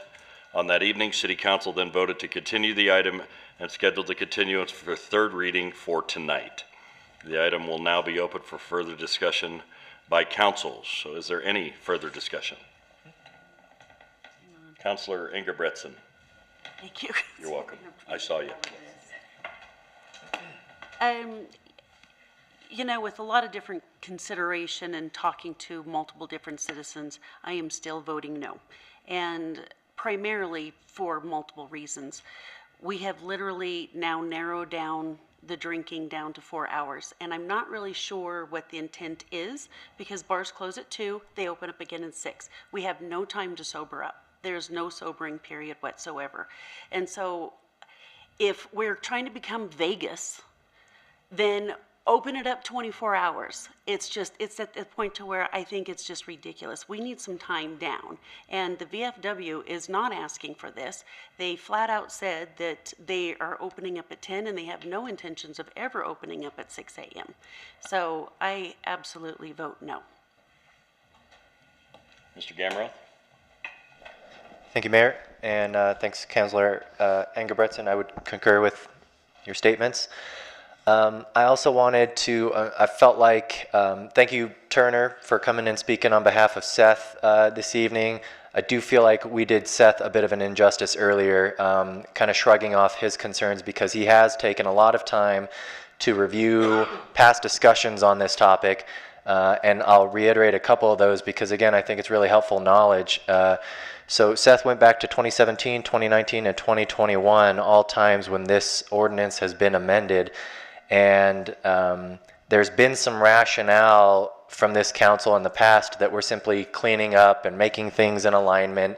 But in the previous iterations, council had intentionally left out clubs and golf courses. And so that was intentional. That was not a oversight on the part of council. And so if the vice mayor, or maybe, I don't know if Councilor Kathy was there at that time, I would love some context from my colleagues about why it was intentionally left out at that time. I believe that was 2019. So I appreciate Seth going through all of our meeting minutes from like 5 years ago and finding all the times that we've addressed this ordinance, because I would agree with him that this being an oversight, that's factually inaccurate. It was deliberate and intentional at the time that this was not included. I also wanted to point out that if the intent is to make operating hours consistent across all types of license holders, which I agree there's merit to that argument, but I think rather than just simply reducing the hours from 9 a.m. to 6 a.m., we should be having the same debate about whether we should push all operating hours to 9 a.m. instead. That would also align, and it's disappointed me that we haven't discussed the merits of that position as far as the reduction goes. We got an email from Natrona County Safe Ride on the 19th of last month. They are seeing an overall increase in the number of vouchers and trips for people to detox. We spent a lot of our time in the past couple weeks talking about 1 cent funding, how to distribute that in a manner that helps us achieve positive outcomes in the way of homelessness, suicide, substance abuse. And so I guess I think this ordinance should give us cause for concern, and it justifies trepidation on the part of myself, Councilor Engebretson, Seth, and others who are worried about the impact, direct and indirect, that this ordinance may have. And I would advocate that we lobby, that we push for more evidence-based policies regarding this issue. It's very subjective, kind of reactionary in nature. I do think we need to kind of establish a standard, establish a way that we go about informing our ordinances so that we're not creating misguided or counterproductive policies. We are discussing tonight about increasing alcohol sales at our movie theaters. We are going to approve our open container ordinance downtown. We have, again, increased the hours in the past several years that these establishments are able to be open.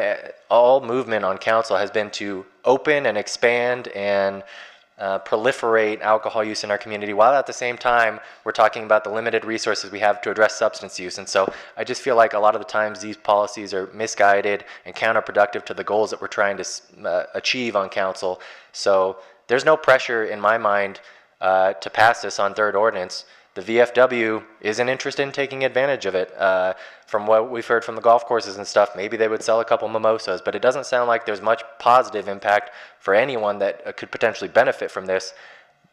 There is much more, in my opinion, likelihood of a negative impact. I will also be voting no. I would love for us to revisit this discussion in the future, and as a part of that discussion, talk about raising the operating hours as well, in addition to potentially lowering them for some alcohol holders. So to reiterate what Councilor Engelbretson said, I will also be voting no for many of those reasons. Thank you. Very good. So I will comment because I will be voting yes for several reasons. One, I don't like the box store mentality that we went through during COVID. I don't think it's okay to say, well, the bigger bars can be open at 6 o'clock in the morning, and those little guys, the clubs or the golf course, they can't. That reminds me of COVID Oversight Government 101. Home Depot can be open, but the local Ace Hardware can't be. Or the big grocery stores could be open, but the mom and pop can't. Baloney, I say. And to insinuate that just because they can get a mimosa or a Bloody Mary at the golf course at 7 o'clock in the morning, or at 6 o'clock in the morning for that matter, that they're going to be out driving drunk and bring danger to the community is baloney. Not everybody is irresponsible with their alcohol use. And as far as the draw on our social services, which is very real, and it is something this council is desperately trying to address with a lot of other community partners, if they want to drink at 6 o'clock in the morning, they can go into any bar that's open at 6 o'clock in the morning. This is really going to affect the golf course. The VFW's not interested in doing it, and one of the other clubs I talked to, the Eagles, I think, said we're not opening at 6 o'clock in the morning either. So we're talking about a couple golfers, more than likely, having a Bloody Mary in the morning. So what? Who says they're going to get in their car and drive drunk? And who says they're going to have more than one? And who are we to say you can't be open at 6 o'clock in the morning, but you can? It's baloney. I don't like it. I don't like the oversight. Yes, we do promote a lot of alcohol drinking in our community. Guess what? This is Casper, Wyoming, and that's what they do here. A lot of people do. And you can have an open container and be responsible. That's why we have guidelines and we have parameters for them to stay within. I've talked to the chief. He spoke to this council about this very subject. He said he sees no impact difference. That's enough for me. When my police department says this is not going to create any haphazard situation for us, then I'm down with that. So that's where I'm at with it. I will be voting yes. Councilor Haskins. So I'm going to pivot a little bit because I'm not going to fully agree with you either, Mayor. However, I don't see a huge problem with the golf course and the mimosas, the clubs, and the early opening at 6 a.m.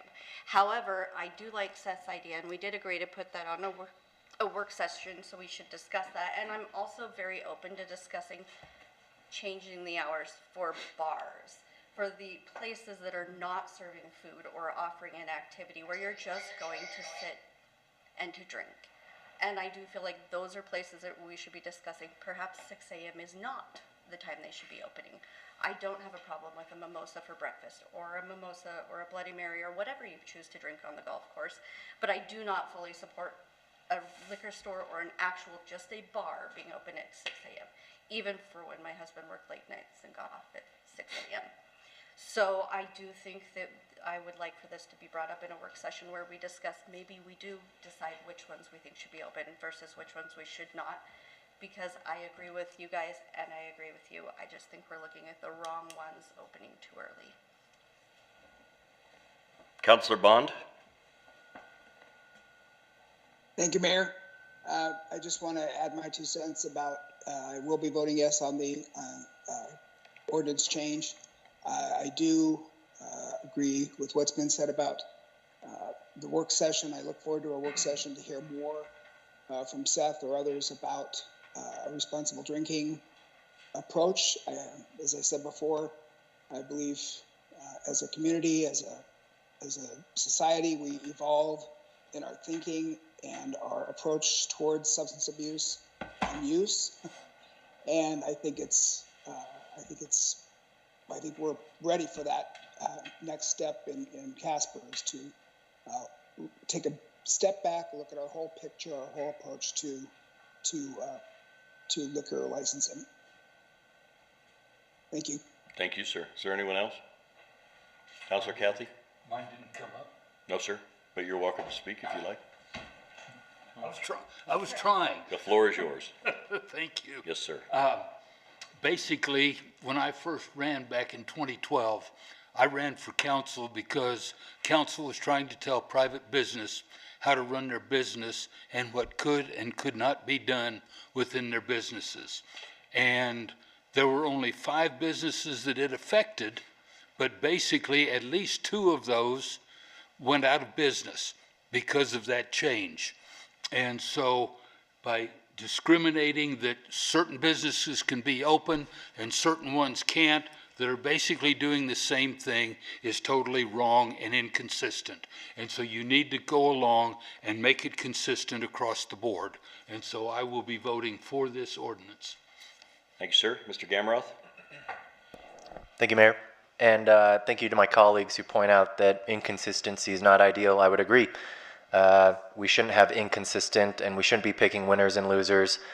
But that does not, I don't think, negate my argument that we should be having the discussion about raising everyone up to 9 a.m. or we should drop everyone to 6 a.m. I do think we should be consistent, but we're only looking at it at one angle right now, and I think that's skewed. To reiterate some of the facts that I shared when I was advocating that this council petition to WHAM and at the state level for decriminalization of cannabis, which this council seemed pretty strong against.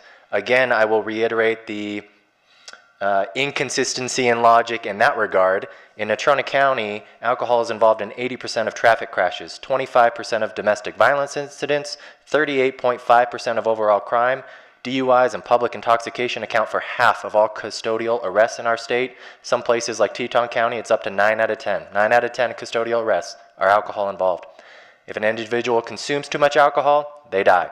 If they're dependent on alcohol and they suddenly stop, they'll likely die. When I worked at CWCC in our 90-day rehab program, we surveyed all the residents in our residential substance abuse program. 9 out of 10 times, their preferred drug of choice was not meth, was not fentanyl, was not cannabis, it was alcohol. And so I want to illustrate again the inconsistencies, since we're using that word so much, of this council and previous councils in how they are legislating and creating policy around substances. It is not consistent. It is not based on any logic or evidence. It seems to be subjective and based on cultural and societal norms, and I would advocate strongly against that. I think we need to be consistent, not only in our ordinances, but also in our logic. And so again, to reiterate the earlier point I made, I agree. We should seek to avoid inconsistencies, but to me, that does not mean passing this ordinance. It means having a more comprehensive discussion about where we should set that standard for all businesses. That's all I have. Thank you. Thank you, sir. Vice Mayor? Thank you. I'm going to be voting yes on this, and I'll give my reasons why. One, I want this to be solidified and across the board of what we're trying to do. I don't think the city council is going to be able to legislate and trying to make alcohol the most addictive substance. I don't think we're going to be able to legislate that right now. But I think there's 2 things that we can do. I think we can continue to have those conversations. And if the council down the road is going to look at to say we think it would be better for the council, we should have had this conversation a while ago to say let's move it to 9 o'clock or whatever else it is. I think we need to probably start having those conversations if that's really kind of the direction where we're going to go. So that's kind of where I'm at with it. I think we do have an alcohol problem in this country, just not this county. So it is there. It's a reality, and it's something that we do have. And so How we try to legislate it, I don't know. I think it's not an easy task to do that. So I'm going to vote for this yes tonight, but I look forward to having the later conversation to say how we can continue to work towards this. Thank you. Thank you, sir. Any further discussion? Okay, please cast your vote. And please record the vote. With Councilors Ingebretson and Gamroth voting nay, Councilor Pollock abstaining, and Councilor Bond voting aye, and all others voting aye, the motion passes. Thank you. Second reading ordinance. It's third reading. Third reading, yes it is. So that, man, these are, we're having paperwork trouble. Thank you. Please read the ordinance on third reading by title only. Creating City of Casper, Wyoming Local Assessment District Number 159, hereinafter called the District, ordering the construction of improvements therein, describing the same, directing the preparation of plans and specifications therefore, providing for the publication of notice to contractors, fixing the boundaries of said district, ratifying action previously taken, and prescribing details in connection with said district. Thank you. The chair would entertain a motion to approve on third reading the ordinance just read. So moved. Second. Moved by Councilor Engebretson, seconded by Councilor Pollock. Council will now listen to public comment. Public comments are limited to 5 minutes and no duplication of speakers will be allowed. Hi, please state your name. Good evening. I'm Eric Olson. I live in the Westridge Division of Ward 2. Many of you may be familiar with me. I'm a single father of a 15-year-old girl. I ran for this very council last election on these exact kind of policies that you're trying to promote here. I ran my campaign focused on infrastructure regarding our budgeting issues and everything like that, saying that our primary responsibility should always be taking care of the general status of the city of Casper. Whether that be snowplows, something I used a lot when I was talking about my campaign, making sure the streets are plowed, but that also includes parks, streets, things that the general welfare of the entire city of Casper use. I worry about the precedent that this is setting. When I had some emails with, I believe, the city attorney, and I asked them, how many other times have they passed along these charges to the residents? There's only 3 other times that this has happened. I have to ask myself, why are we doing this now when we haven't been doing it for a really long time? For a really long time, the city always took it upon themselves to pay for these repairs. As a matter of fact, even in your 1-cent funding page that it states on the website, the first thing listed for where those funds are supposed to go is the infrastructure. It then goes on to list the community projects and nonprofits, but the first thing listed in there is your infrastructure. Now, I've been campaigning around my block. I haven't had the time I really would have liked to speak to everybody. I've only probably made it to 20 houses. On top of that, I feel I should mention within those 20 houses that I've actually talked to people, I've probably knocked on 50, 60 doors. Out of those 60, I had at least 10 elderly ladies who wouldn't even open the door for me. And that's fine, I understand, I'm a little intimidating, but you know, these are ladies that are on fixed income. We're talking about 78, 85, 90-year-old ladies, no husband at home. They're intimidated by a stranger coming up and knocking on their door asking if they can even afford to pay anything. I imagine these ladies are not drowning in wealth. I know that the city of Casper is requesting that we contribute 35% of the funds necessary for the repairs of the sidewalks, the water lines, sewer lines.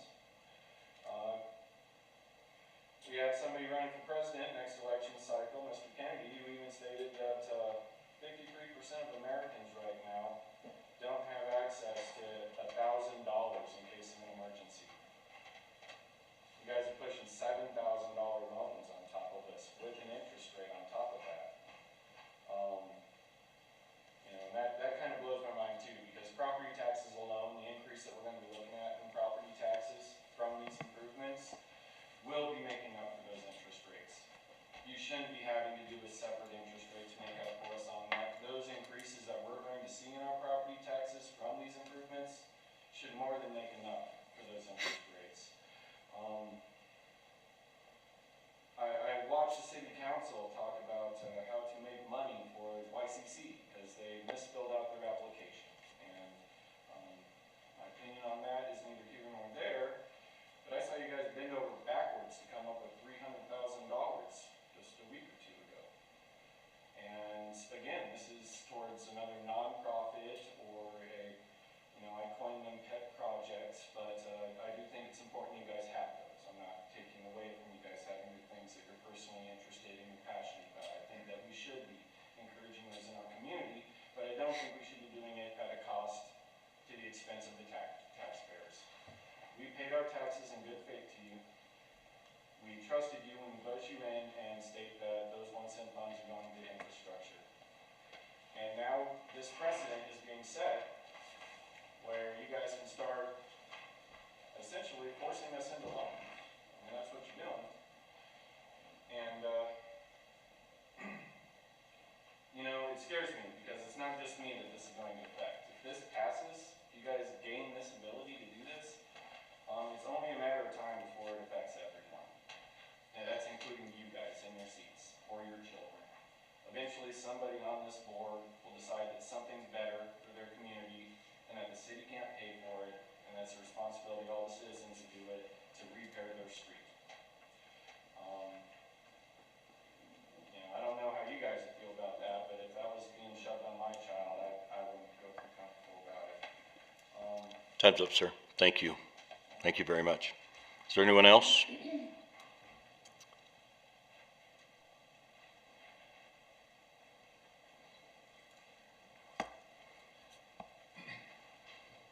Hi, good evening. Please state your name, ma'am.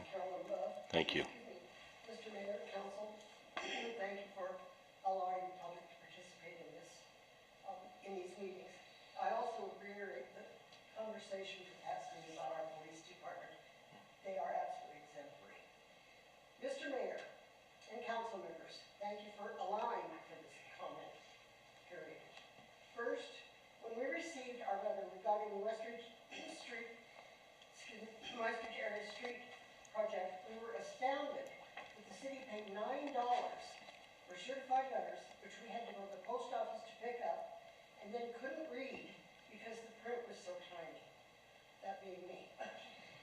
Second, Mr. Mayor, you chose to go ahead and have a meeting on the second reading date, despite the worst snowstorm in many years, knowing that people couldn't or wouldn't be able to get out here to make comments.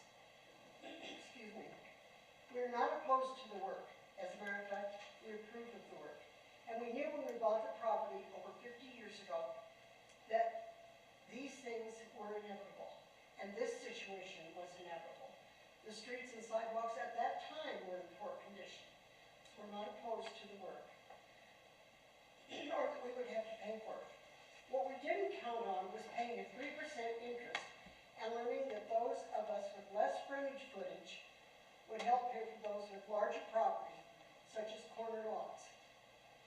We have neither asked for nor applied for a $6,500 loan. Therefore, we feel that the 3% is asking a great deal of people, especially senior citizens in the neighborhood, and there are many. And with property taxes going up every year, with little relief, it just seems to us that asking for 3% interest is taking it too far. Furthermore, we feel that we have already paid that 3% every time we buy something and pay the extra 1%, buy a new car. Additionally, we sense that there will be a parking problem within the neighborhood and have been told, albeit secondhand, that we will be requested to park in the alley. If that is indeed the case, how do we dispose of our trash where the garbage trucks cannot get through? If that is not the case, where are we expected to park our vehicles? And what of handicapped persons being able to go to and from their homes? Again, let me reiterate that we are not opposed to the project. We totally approve of it, just the way the city wants to pay for it. Nor are we opposed to paying for the work to be done, just not with an interest rate and not helping corner lot owners. Please, please rethink the plan.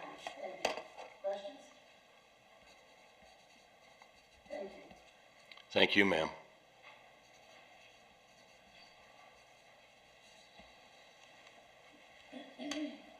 Welcome. So I actually never received a letter regarding the West Ridge neighborhood improvements. I came across an article posted by the city of Casper, and upon reading through it, it detailed that the sewers in that neighborhood hadn't been redone since the 40s and 50s. And it proceeded to explain a lot of the work that needed to be done, which is understandable. However, seeing as all the residents in that neighborhood have continued to pay all of their taxes, including their property taxes, as well as sales taxes, but all the forms that there are. I figured that the government would be responsible for providing services such as making sure the roads are good and that the sewer systems are good. And we're also paying a sewer disposal charge on our water bill every single month. So I'm just kind of flabbergasted that despite the millions and millions of dollars the government can find to spend on other projects, they're expecting taxpayers to take on a loan that we didn't want with an interest rate, whether we can afford it or not, in order to pay for things that are past due. It sounds more like a failing of the budget of the city, and I don't understand how that becomes fault of the taxpayer. It just seems rather unfair to the taxpayer when the city can manage to spend millions of dollars on a new ski lodge, millions of dollars on a new state building. But to do things like refinish roads and sewer systems falls to the responsibility of the taxpayer. Just seems very unfair to me. Thank you. Thank you, sir.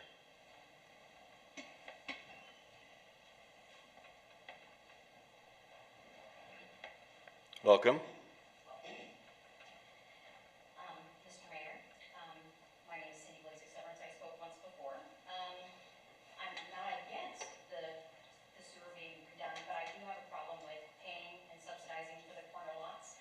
My portion of the bill, I own 2 properties that are being done in this particular assessment, and I pay more for my individual properties than some of those corner lot owners. I have a problem with that, because I'm paying for the long side is what we're subsidizing. They get to pay for the short side. Why don't we flop it around? None of those corner lot people have come to one of these meetings. Maybe they'll understand the importance of this if you switch it, and they are to pay for the long side, and I get to pay for the short side. I was told when I called Mr. Beamer and asked him all my questions, he said it's about $100 per property owner is what that would affect. Well, that's $100 that I'm having to pay that I shouldn't have to pay. And I'm paying it twice because I own 2 properties. So I wish for you to possibly address that so I am not paying that additional fee for those corner lots. I was told there is not a rule, a statute, or anything that says how those are paid. That's just how they've been done in the past, is to subsidize those corners. All the homeowners split that fee, and they pay for the long side, the homeowner pays for the short side. There's no rule out there. None of them have come to object. I wish that you would possibly change that so I could pay for the short side of their lot instead of the long side. Thank you very much. Thank you, ma'am. Is there anyone else who wishes to speak? Okay, very good. We will enter our discussions phase, which I would like to start by first saying that there's some myths out there that need to be, I guess, talked about. And one is 1 cent money is for infrastructure, but the sidewalks and gutters in your neighborhoods are not infrastructure. Those are yours. The homeowner owns the sidewalk and the gutter. They paid for that when they bought the home, or when the subdivision was formed at one point or another. That is yours. So if the city comes in and we don't fix the sewer and we don't fix the utilities in that area and we don't put in a new road, you're going to be driving on dirt before too much longer. Those roads are in pretty bad shape. And I can also tell you that we cannot go in with an overlay and make the road nice and tie it into old gutters and old sidewalks, because what happens is it takes half the life of the road away by using deteriorated gutters. The other thing that happens, and most of you folks are aware of this in our town because we see the potholes going on right now, anytime a new road is laid and then someone's sewer collapses, which that neighborhood's prime and ready for it, they're very, very old, then we have to dig up that brand new street to get to their sewer. And a patch never works right. That's why our roads are, a lot of the times, are in the situation they're in. And if we don't do this improvement, and those sewers do collapse, that's on the homeowner. When that backs up into your home and ruins your flooring and your plumbing and everything else, I mean, we have engineers that do these things and decide the most immediate areas. This just happens to be the one up on the list. I'm not a proponent of government overreach. I don't like it. But please keep in mind that those sidewalks and those gutters, which are all you're being asked to pay for, are yours. You own them. So it is enhancing your property. That is not an infrastructure within the city that the city is responsible for. So I do have a couple questions. One, I would ask, probably Mr. City Manager, you can refer to Mr. Beamer if you need to. And the other one would be for probably the city attorney, just to address a couple of the questions that we received tonight. The first question I would have is it statutorily obligated to charge interest when we're doing this? That would be my first question. Mr. Mayor, councilors, I would contend that if indeed the city is going to offer the opportunity to underwrite portions of the project on behalf of property owners adjacent to the project in any LAD that we do, certainly including this particular LAD, that indeed we don't have that option of doing it without any type of term that would include an interest rate. Now, I would suggest that council has the opportunity to set that interest rate to a certain degree, but to do it at zero, I would suggest is not something that I would advocate for, and I do think is inconsistent with statute. Is that, I'm assuming, a simple interest note? So if it's $7,000, 3% of that, $210, that's the additional fee to it? Right, so that seems rather inconsequential and fair, and I know for someone on a fixed budget, $210 over 10 years could mean a lot, but it really works out to, I'd have to do the math in my head very quickly, but probably $20 a year, $21 a year, less than that actually, over 10 years. So, you know, and we're using, you're literally borrowing the money from the taxpayers to do it with, so I think they're entitled to something. 3% does seem very nominal and very fair to me. The other question I had was, can we, Mr. Beamer, address the corner lot situation by flipping that like she suggested so that it's more fair for the people that have larger lots? Is that an option? Is that something we should possibly look at, or can we even do so? Mayor, council, the answer is yes, we can, but you would have to reject this current ordinance and we would have to start the process over again. And we send out the proposed assessments so that the property owners know what the new assessment will be. Okay, well, I for one am not interested in doing that at this point. This has been probably the most over-informationed, longest LAD process I have ever seen. So, Mr. Gamroth. Thank you, Mayor.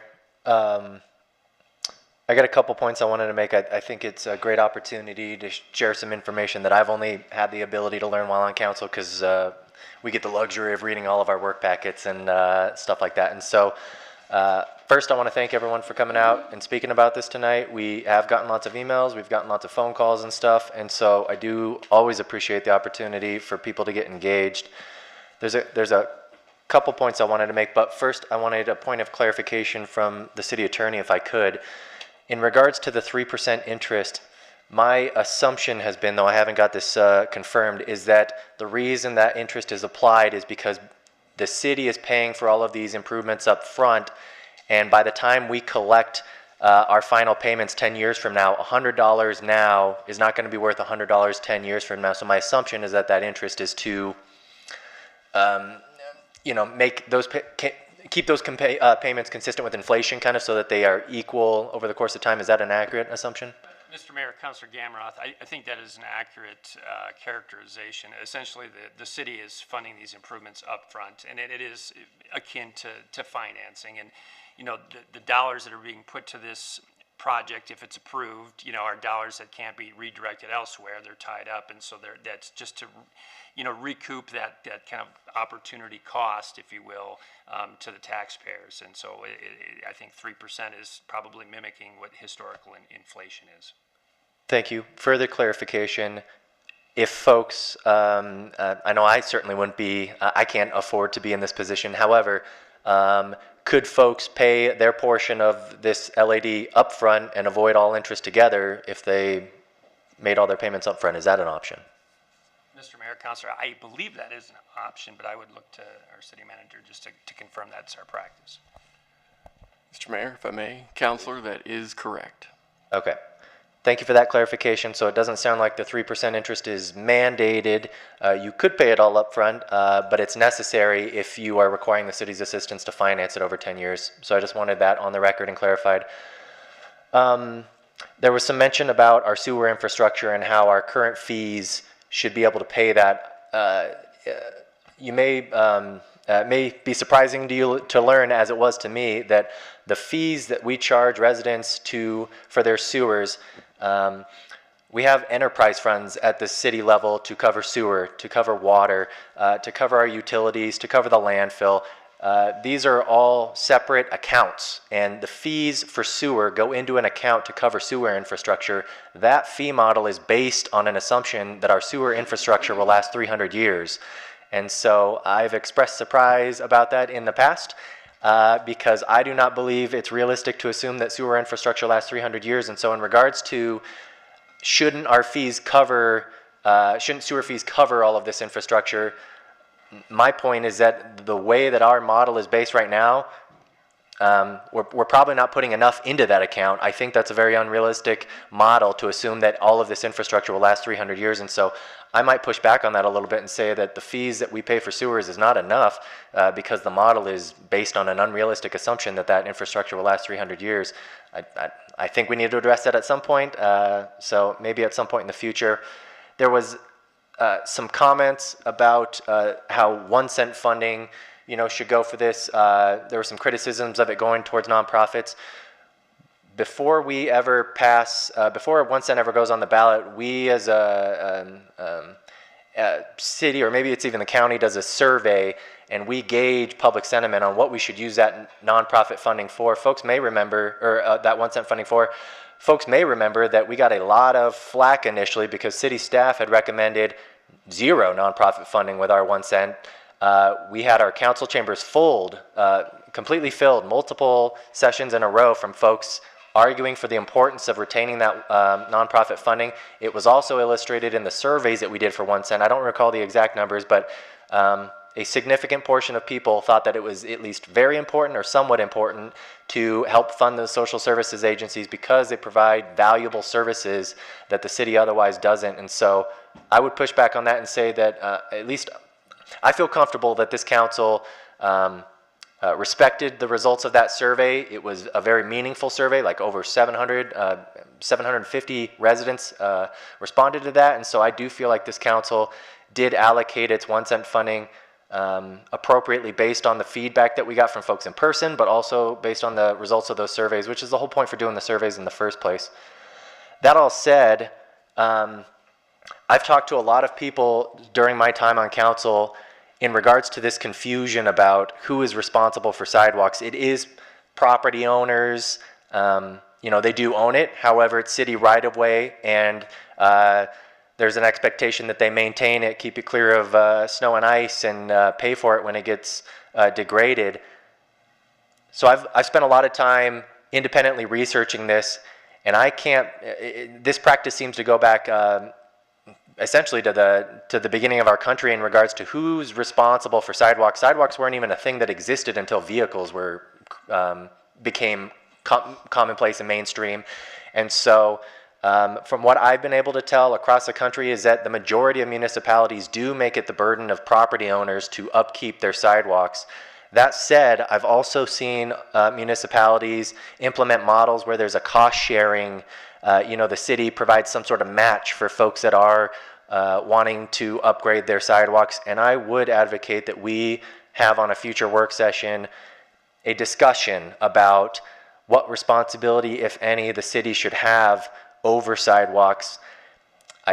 I think it'd be very hard to find it in our general fund or in the 1 cent, but potentially it's an item for a future 6 cent tax where we generate enough revenue to do all the sidewalks in the city, because I don't believe that our current ordinance, where it's the property owner's responsibility to do that maintenance on, I work off of Beach Street, and those sidewalks are terrible over there, but Beach is a popular enough road that my guess is we would never let it get deteriorated to the point of over here in the Westridge area, because there's so many more people that use it. And so those property owners are never going to feel that pressure to replace their sidewalks, because we as a city have the pressure to keep those streets in good condition because of the traffic that they get. And so I don't think that's necessarily fair, and I do think there's merit to the argument that you know, this is a financial burden for folks that, you know, $6,000-7,000 even over the course of 10 years. That would be tough for me to stomach, and it doesn't surprise me it's tough for a lot of other people to stomach. So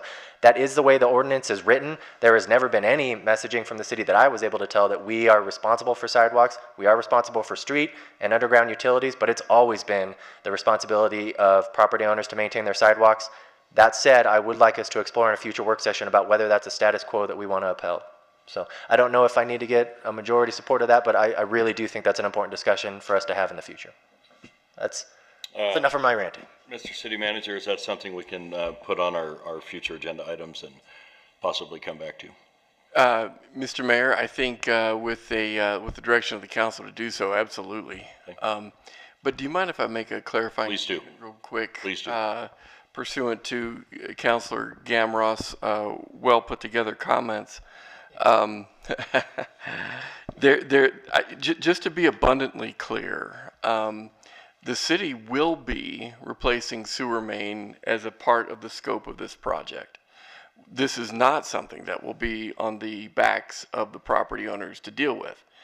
On the other hand, where services extend from the main into people's yards and into their homes, that portion will be the responsibility of the property owner should they request it to be replaced. Otherwise, we will not even bother with it. So the main, the city of Casper is dealing with primarily through the auspices of the sewer fund, as Councilor Gamroth alluded, but the laterals that go into people's private property, that is theirs if they request it.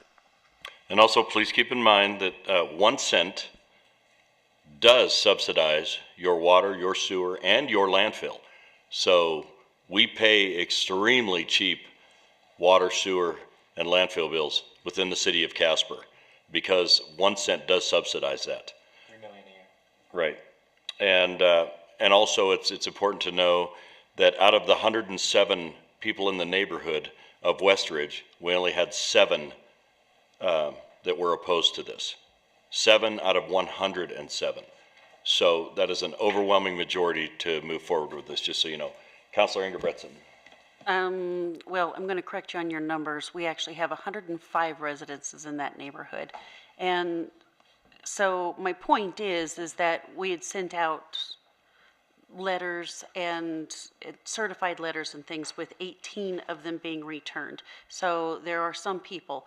This was the opportunity for those 105 citizens to come to us and tell us whether they approved this or they wanted this. Unfortunately, we have only heard from a handful, and people just want to go on to social media and complain, but that did nothing for us to be able to count their vote or their complaints. All they did want to do is just complain.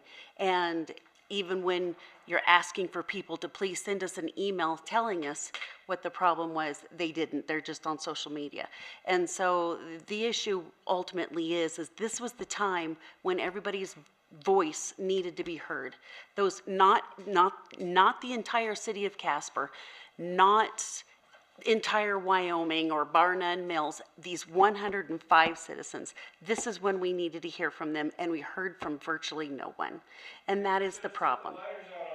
Hey, please. So that is the frustration, is just that I wish that we would have heard from more citizens regarding this project. Thank you. Mr. Beamer, just for a point of clarification, how many property owners are in Westridge? Mayor, Council, there was 107. Thank you. Okay, Mr. Bond.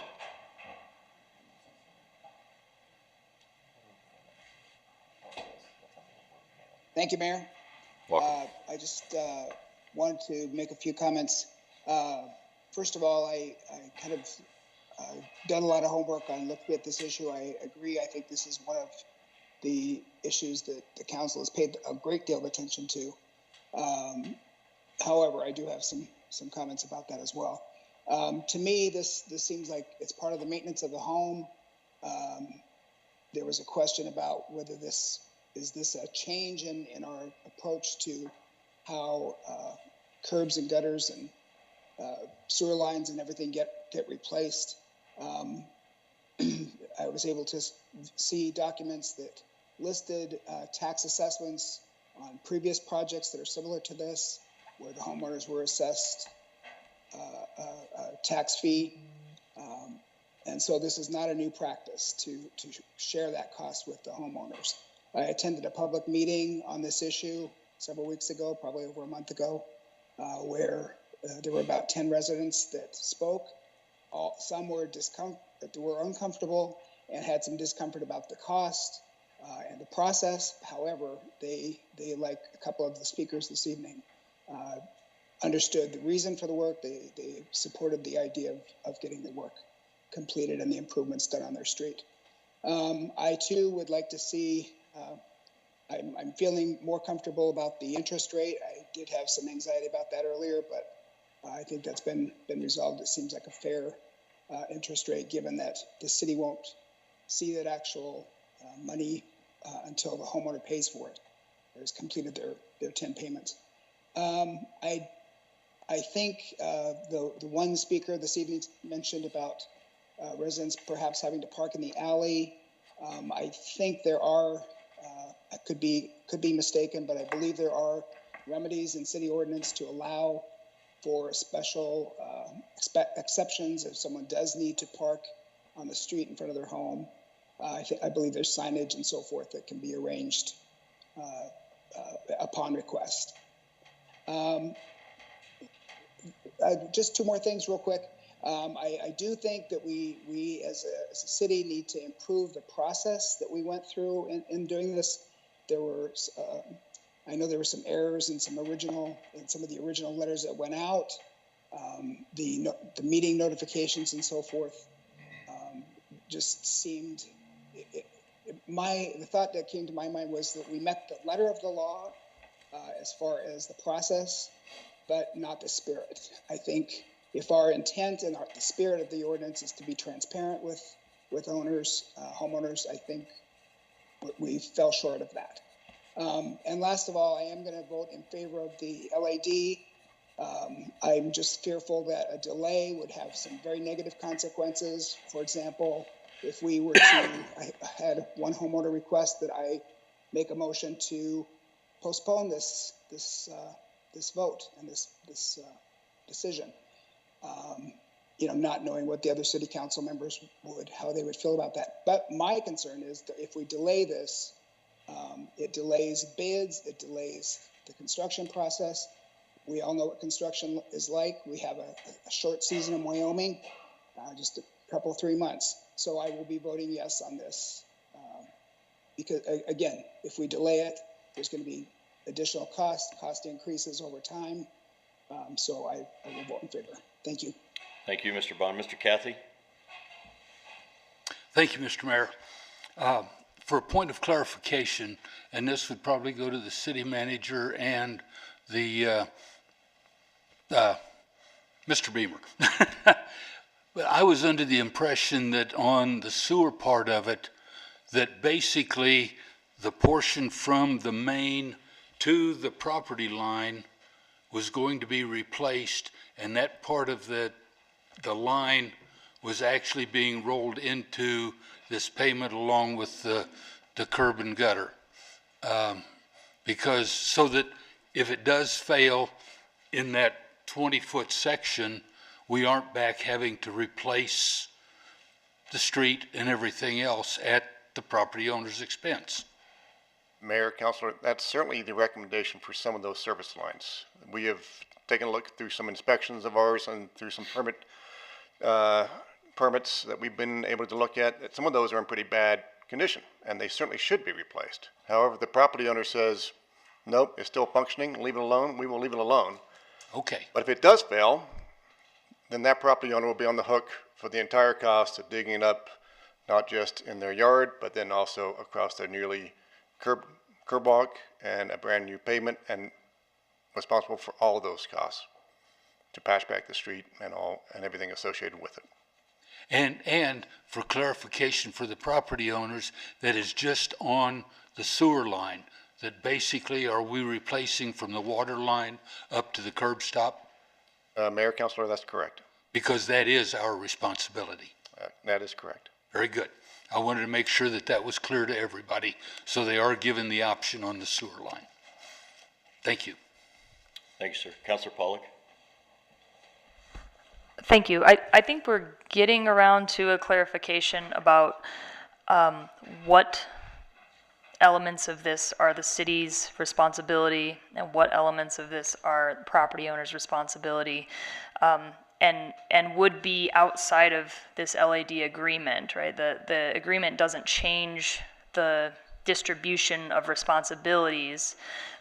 It just essentially leverages an opportunity to take care of this all at once. But whether we agree to this LAD or not, the curb, the gutter, and the sewer going into the home are the responsibility of the property owner.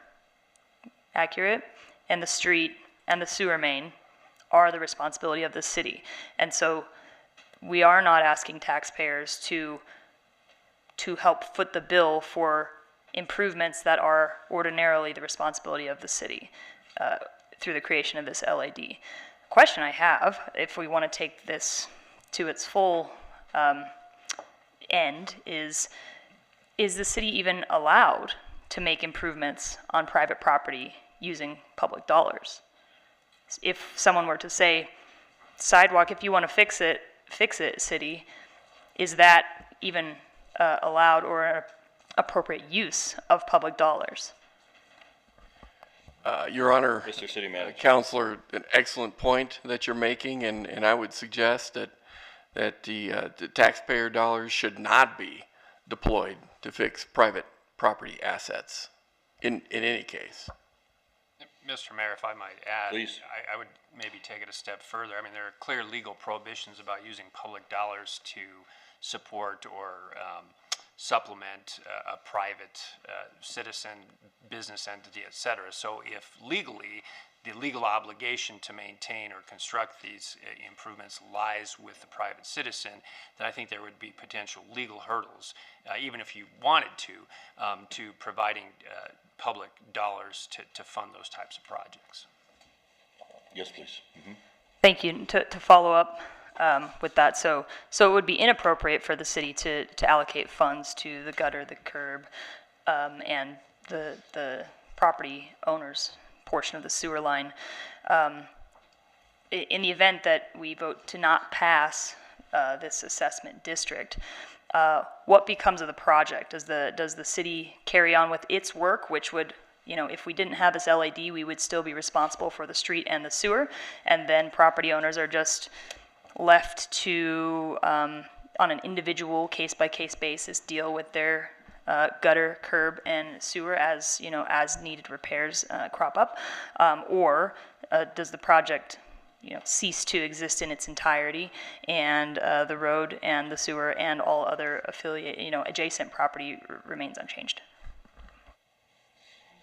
Your Honor, Councilor, another great question. I would suggest that if Council decided not to proceed by defeating, if you will, the third reading of this ordinance, staff would simply come back to you with another proposal, probably during next week's budget discussion, and suggest where else to apply those capital funds. So we would essentially divert those funds away from this neighborhood or the subject area in question to another very high priority capital project that undoubtedly is out there. Yes, please. Thank you. I just want to make sure that we're as clear as possible about this. What you're saying then is that we would not be able to complete our portion of the project or responsibly complete our portion of the project due to the condition of the surrounding private property. Essentially we would be at a stalemate, like we really wouldn't be able to improve our portion because of the condition of the private property around it. Mr. Mayor, Councilor, thank you for that clarifying question. The position that we collectively would be in at that point in time would be to repair and replace, actually I should say, replace a street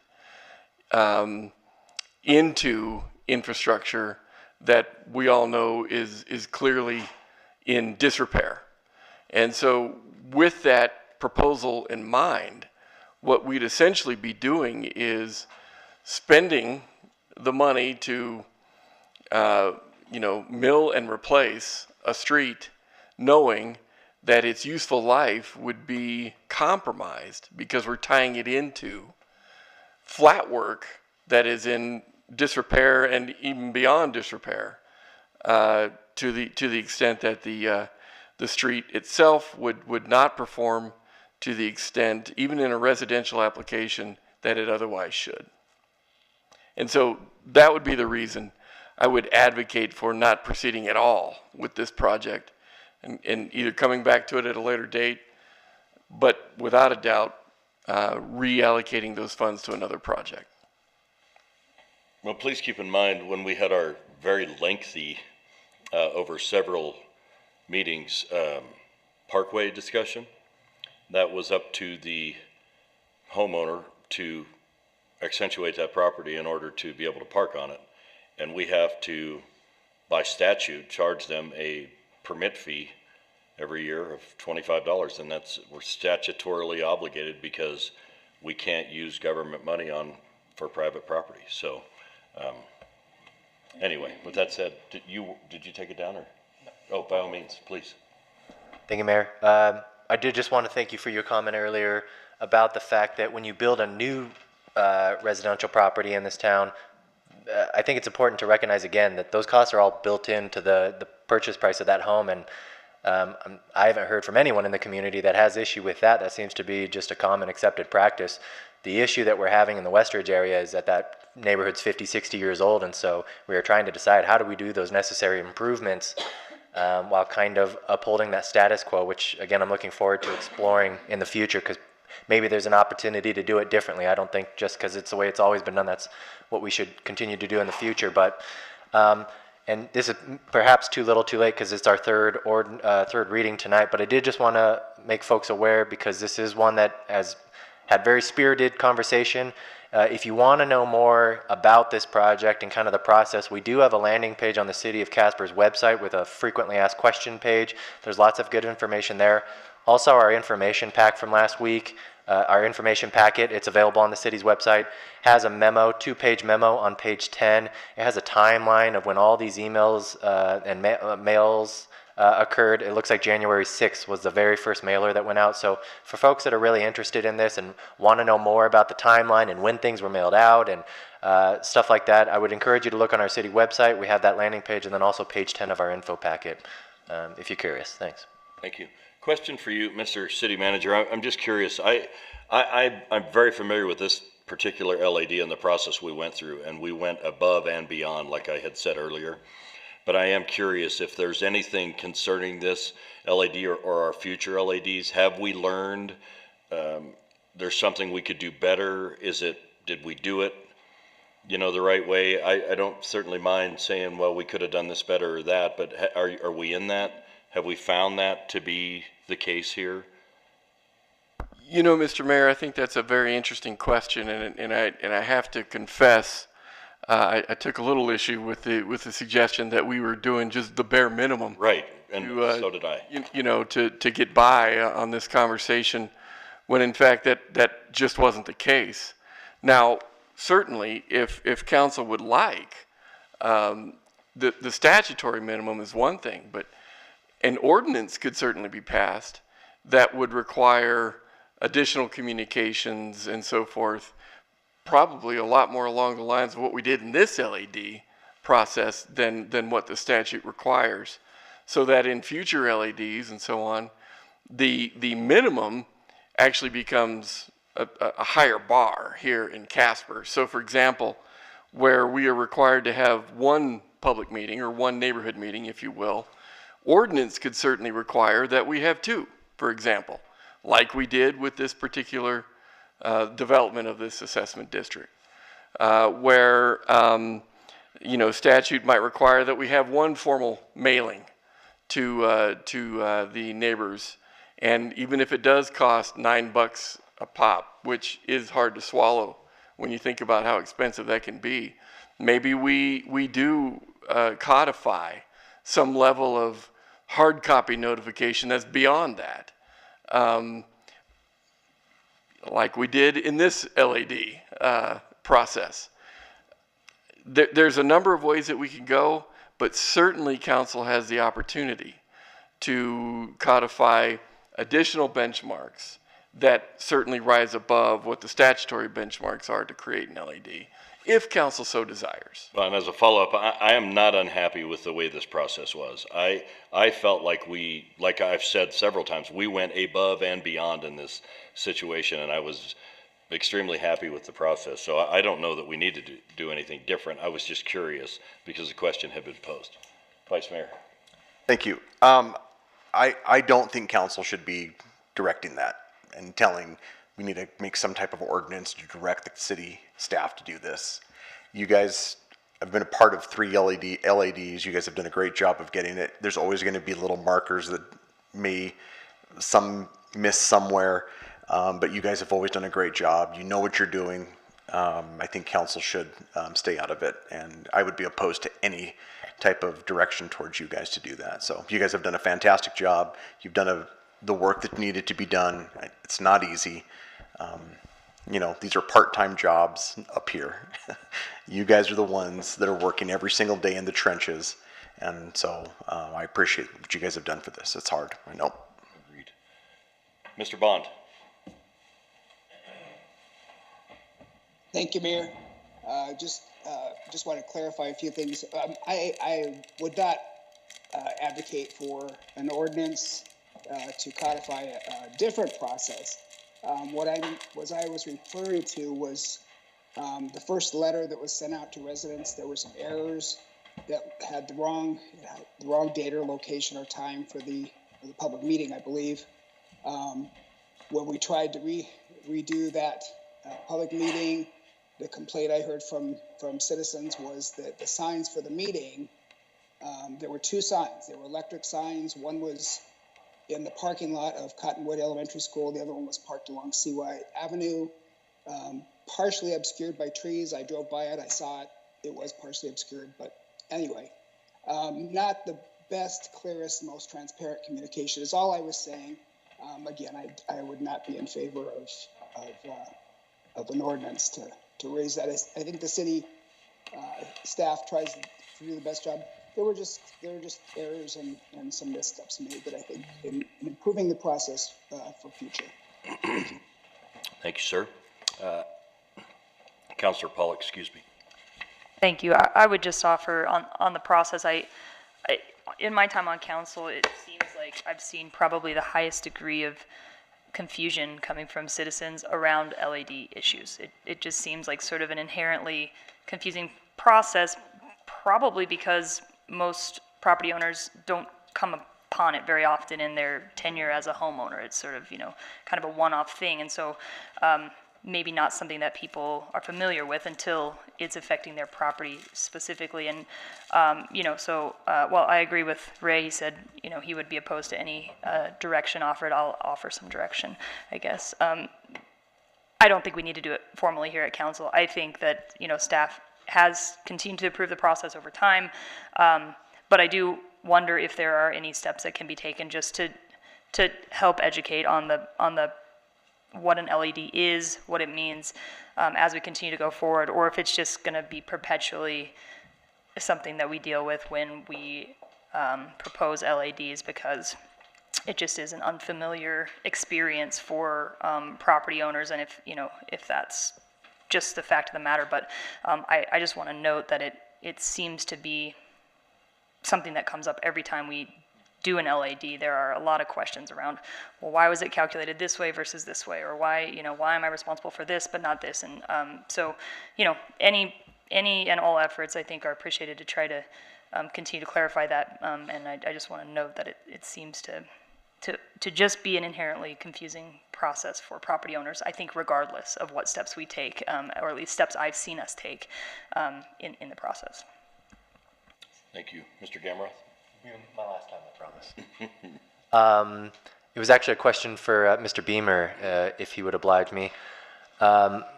My guess is Westridge is just one of a number of aging neighborhoods, and so my question is, in your opinion, do you foresee us grappling with, do you see LADs and these necessary improvements, do you see us having to grapple with this more and more as more neighborhoods age? That's my question. Thanks. Mayor, Councilor, the answer is yes. I mean, we have many neighborhoods.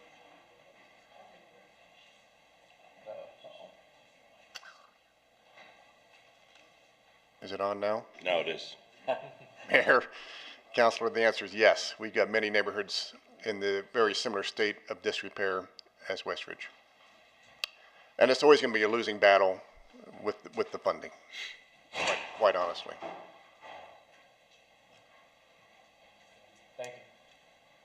Well, and it's rather unfortunate that usually the older neighborhoods have your older residents who are on fixed incomes, and it's certainly a delicate balance. But with no further questions, any further discussion, I will accept any amendments at this time. Okay, please cast your vote. And please record the vote. With Councillor Bond voting aye and all others voting aye, the motion passes. Thank you.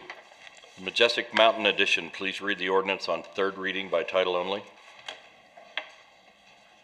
Approving a zone change of Lot 1, Majestic Mountain Edition, from Park Historic to General Business. Thank you. Chair would entertain a motion to approve on third reading the ordinance just read. So moved. Moved by Councilor Cathey, seconded by Councilor Engebretson. Council will now listen to public comment. Public comments are limited to 5 minutes and no duplication of speakers will be allowed. No one? Any discussion amongst council? Very good. Any amendments? Please cast your vote. Excuse me.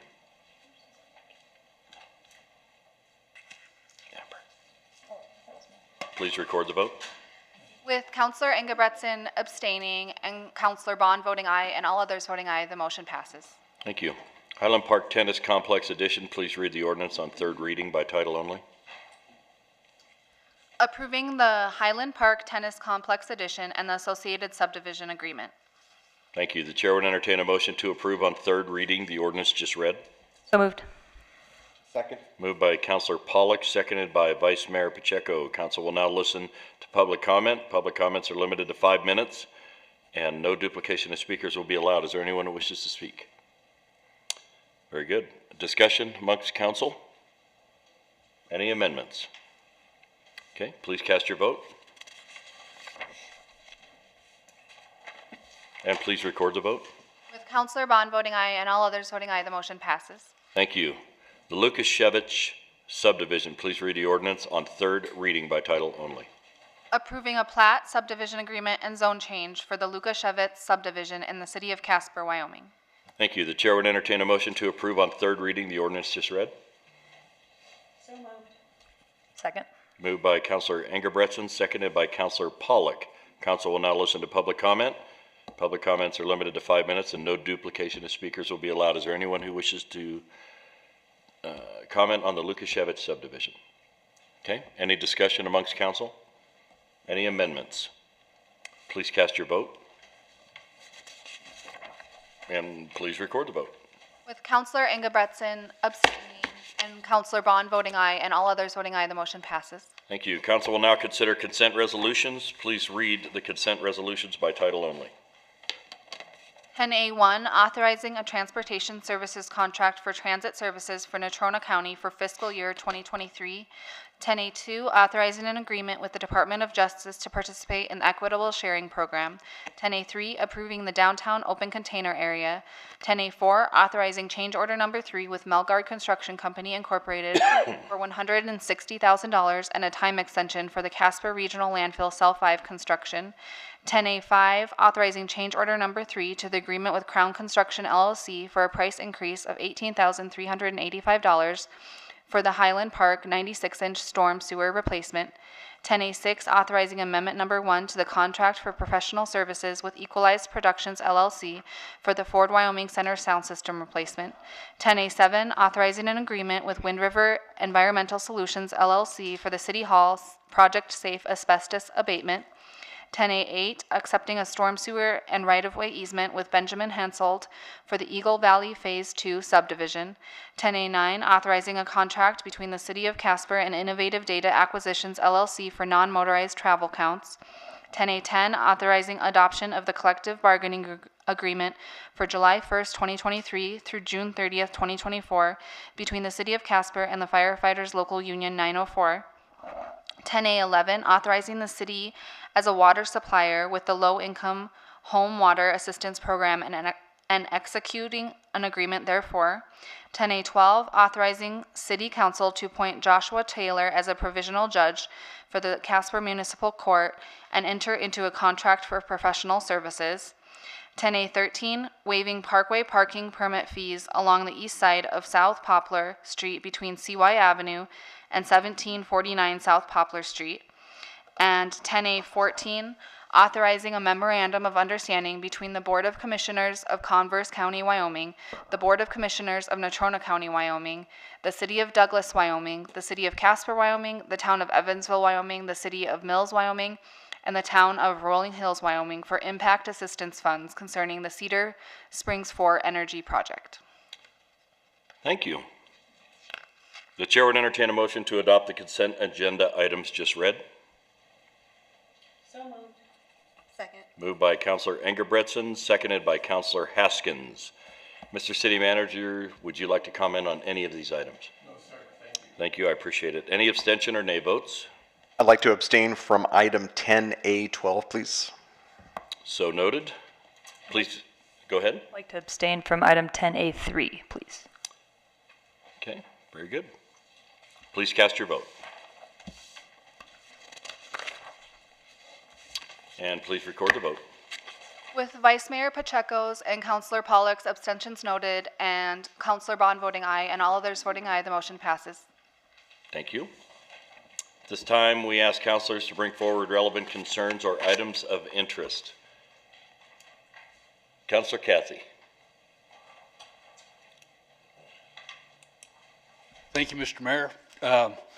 Basically, the biggie so far is this is the start of National Police Week, and yesterday morning our police department held their flag lowering ceremony, which was in honor of all of those nationwide police officers that have lost their lives over the past year in the line of duty.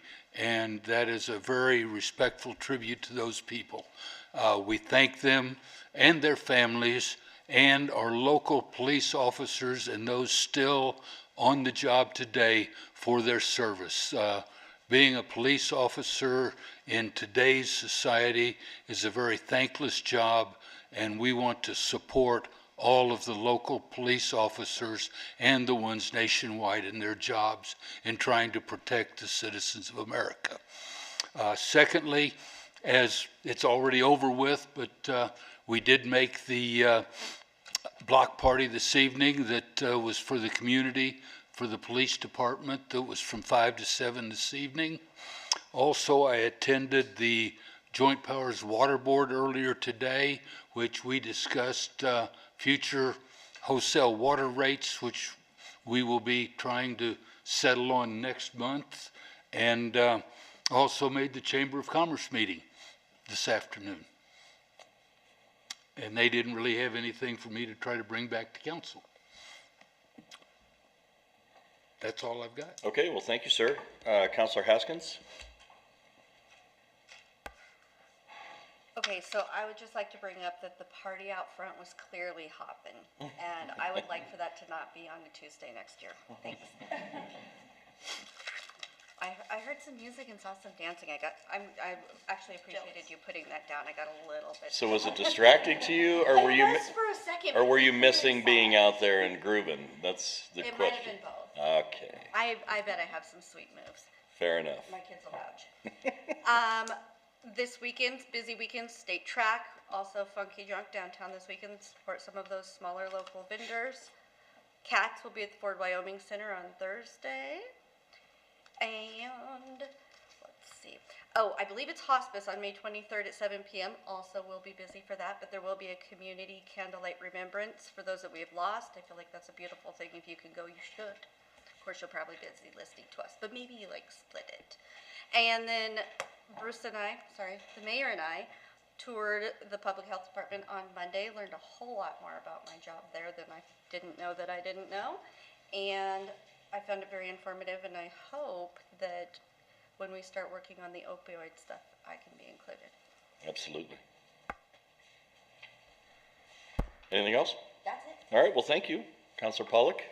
Thank you very much. I draw your attention to my meeting with the Economic Development Joint Powers Board this morning. That group is also in budget talks. We had our first reading of the budget today. Second reading will happen in June, so I assume between now and then in your packets you'll find our minutes. I really don't have any major changes to report to you. That's, generally status quo there, with the exception of needing to find somebody, a new firm to do an audit for us, which could result in a cost increase there, but remains to be seen. I attended first part of the regional water board meeting today. I'll get filled in by some of my colleagues about where we landed with the rates discussion, as that looked to be kind of one of the primary elements of that meeting today. And it's the third week of the month, so I have Metro Task Force. I have LGBTQ Advisory at the end of the week, and I'm also going to be sitting for the MPO on the North Platte Subdivision Number 2 Master Planning effort on Thursday. So if anybody has thoughts about that area and what perspective from council should be represented with that group, I'm happy to take them in advance of Thursday. That's all. Thanks. Thank you. Mr. Bond?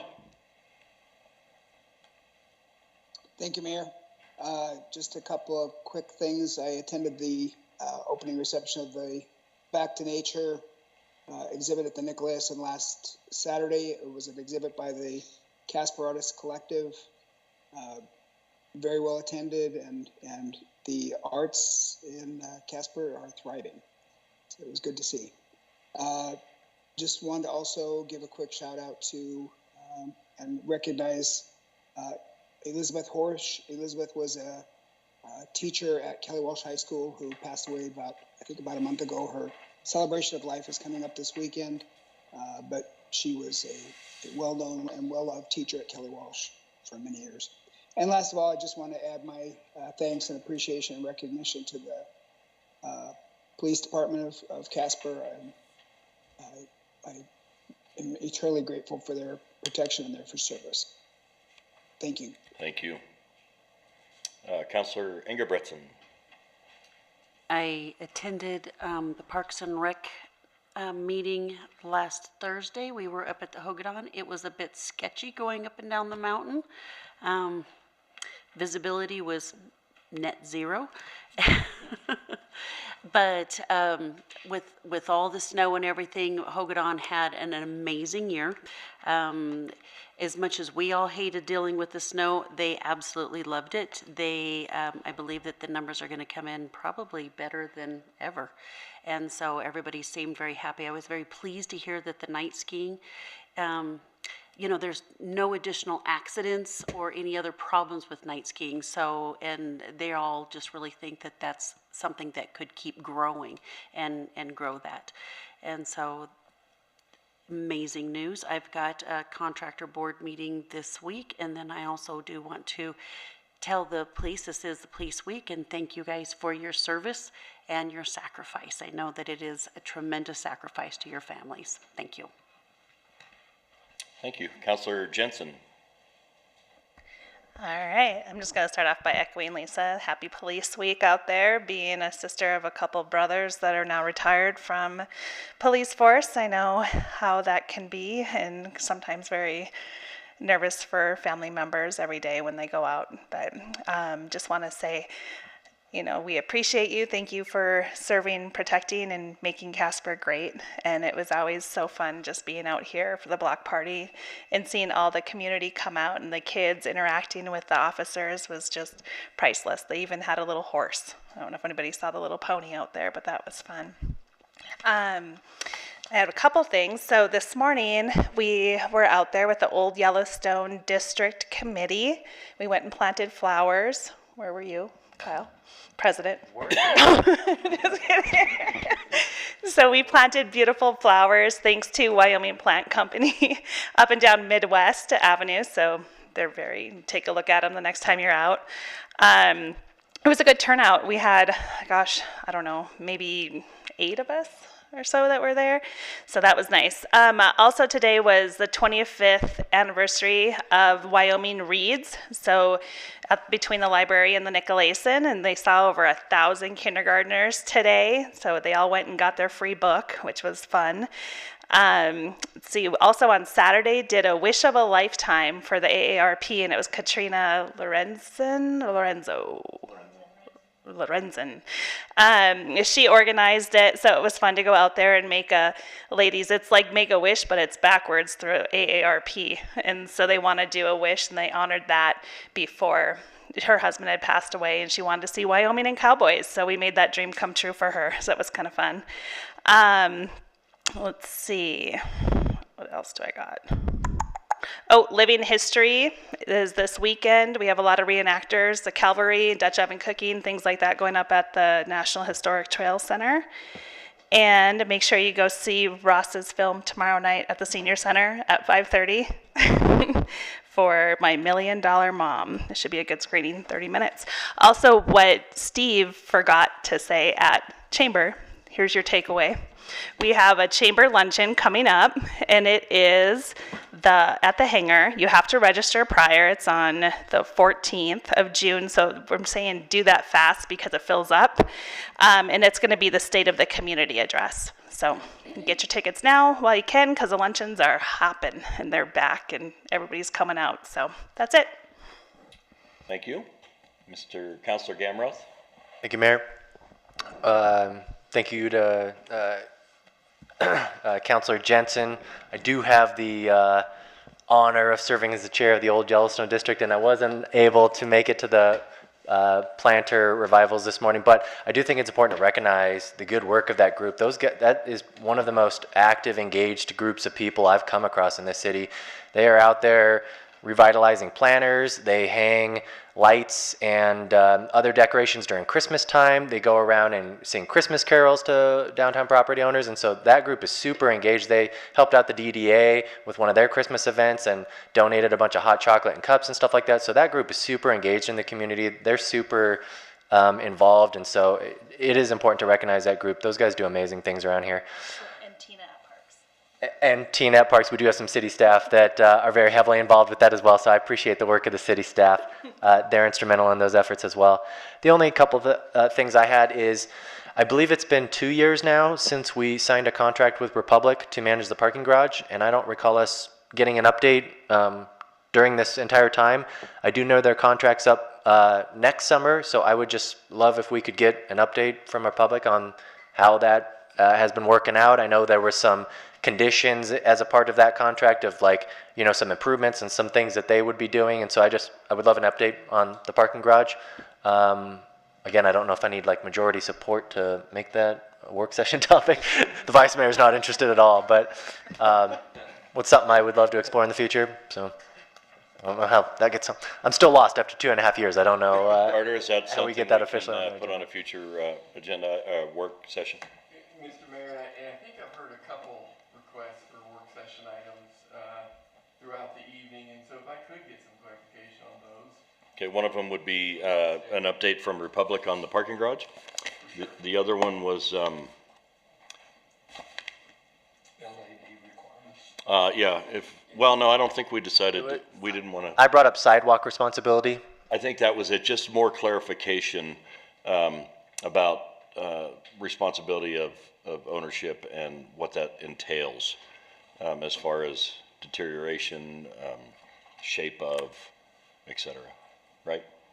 Yeah, like I said, the majority of municipalities seem to operate under the status quo that it is responsibility of property owners and that they are fully responsible. However, there's lots of other municipalities that have a cost-sharing program, so they provide a match that property owners can apply for if their sidewalks are at a certain condition. And so there's a variety of ways that municipalities handle it. It does seem like we're kind of in the majority of that, but for instance, there's places like New York State, they will tell you you need to replace your property, and if you don't do it within 45 days, I think they'll actually just send you a bill and they'll do it. So that's one extreme. I don't think we should explore that, but there's other models. There's a variety of models. So I would love for us to just have that discussion to decide, are we operating under the right model, or is there opportunity for improvement there? Does that work for you, sir? Oh, yeah. Okay, great. Thank you. Awesome. And then if I could maybe throw one more on there, and this can all be after budget because I know we're going to be very busy leading up to it, but I just saw an article from Cowboy State Daily. City of Gillette had elementary school children come up with names for their snowplows and their garbage trucks, and it seemed like a really cool program. You already brought this up? She did. Just tonight? No, work session. Oh, well, I apologize. I don't want to steal your thunder. Is that on our work session agenda at some point in the future already? Yeah, well, anyways, Lisa's ahead of the curve on me on that one, but I read this article and thought it was really cool. Their experience in Gillette has been that they have neighborhood kids out there like cheering on the trucks because they helped name them, and so it sounded like a cool, really community program. Lisa brought up this amazing idea. I would second that, and if it's not on our agenda already, I'd like to see it. Thank you. Sir, before we move on, is that something that we could get put on a future work session? Because this isn't the first time it's been brought up. Lisa did bring it up before, and I don't think we did anything with it, but it sounds like it warrants discussion now that it's been brought up by two folks. Well, and Mr. Mayor, we actually do have some ideas that we'd be pleased to bring up. Great. In response to Councilor Fingerbrandt's. Very good. Well, if you would put that on a future budget beyond, then we'll be happy to have that discussion. Mr. Mayor, it seems like Councilor Haskins had a proposal earlier as well. Not really, because I think it was brought up the week before, but several of us had thought that we were going to put Mr. Seth for his ideas for. Some sort of responsible venue.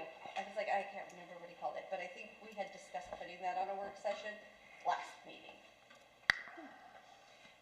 And if it's the will of the council, absolutely. Make that happen.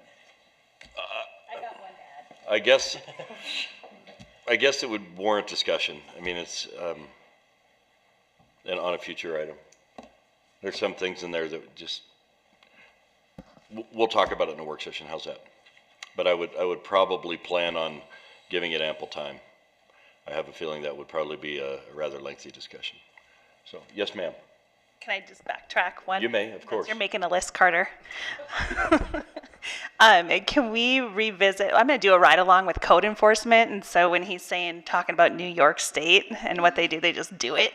Can we add code enforcement follow-up on there with some pruning of sidewalks and visibility for trees? I had a couple people reach out to me that are kind of upset about how the process is with that, so just want to review that, please. Vice Mayor. I don't have anything. I will be bringing up later on. I'll let the work session stuff cool for a minute. Throw it on the pile. But I'm not going to make an official recommendation. But Wyoming 211 had reached out to have a conversation with us and to present what they're doing. And Wyoming 211 is a statewide helpline and a website which provides free confidential services for health and human service information referrals around the state. It's an incredibly cool program that they do. that's offered through that. They've done a presentation. I've been through a presentation for them. They're a pretty incredible group that works hand in hand with governmental agencies, nonprofits, to get health and resources for citizens. I'll bring that up at a later date. No, you're just like, just do it, Ray? Is that what you're saying, Carter? All right, so, but certainly sounded like today the one work session item I was going to bring up in months was everybody had to bring one up. So anyway, 2-1-1. Thank you. Apparently we're not working hard enough, and everybody thinks we need to just load it up. So, and that's good. I have a few things. Monday, the vice mayor and I went to Centennial Junior High, and we had lunch with their student council, I guess. They're doing some pretty cool things. They had a lot of questions for us about how the process works, from election to just the entire thing, and it was really neat to see. They haven't had a dance in 5 years at that school because of some whatever. I'm not going to get into that 5 years ago, but this new council took it upon themselves and went through the voting process, and they actually had their first dance. So congratulations to them. They're starting to understand the democratic process, and I speak for the vice mayor, and I think that we both really enjoyed that. I thought it was pretty enlightening. So that was fun. Councilor Haskins and I took the public health tour with Anna yesterday. And I will tell you, I was literally shocked at the amount of things that our public health office does for the city of Casper and the residents in Natrona County. It goes way beyond what I thought was being done there. And every person in there is overworked. They're all wearing 7 hats. It's pretty crazy stuff. So I would behoove you folks, if you get an opportunity, she would love to take you on a tour. There's just a lot going on over there. It's pretty cool. Today I went to Pineview Elementary for their Teacher Appreciation Challenge, and that was really cool. I got to spin the wheel and earn the teacher who invited me some extra points, and they're in a battle for their principals. Really got things moving over there. But considering this is National Police Week, and it's also Teacher Appreciation Week, there's just a lot going on for those folks that serve our public on both ends of it. And considering National Police Week, I was at the flag lowering ceremony yesterday morning. I saw Councilor Kathy there, and that's a pretty cool thing to see, and to see our officers being paid tribute, past and present. So we certainly appreciate them, as everybody else has said. Thursday morning, I have the Natrona County Association of Government breakfast at 7 o'clock in the morning. Gross. Just saying. I wanted to apologize to Sherry's and to John Woodward, International Museum Day. I'm a little embarrassed that I didn't understand I needed to have them proclamations here. Somehow they were not. I didn't get them. And I will make sure that I get those in my hands and hand deliver them myself. Those are two very bright spots in our community, and they deserved better than what we gave them tonight. So, also, when starting, this will be our last meeting, our last council meeting in these chambers for the next roughly year to year and a half. We will be moving to the Lyric, and that's where all of our council meetings and work sessions after next week will take place starting in June. This building will be completely shut down for its renovations. We are moved over. Almost all of the city offices are now in the Casper Business Center. There's kind of a map out there, I think, to kind of direct you where you need to go.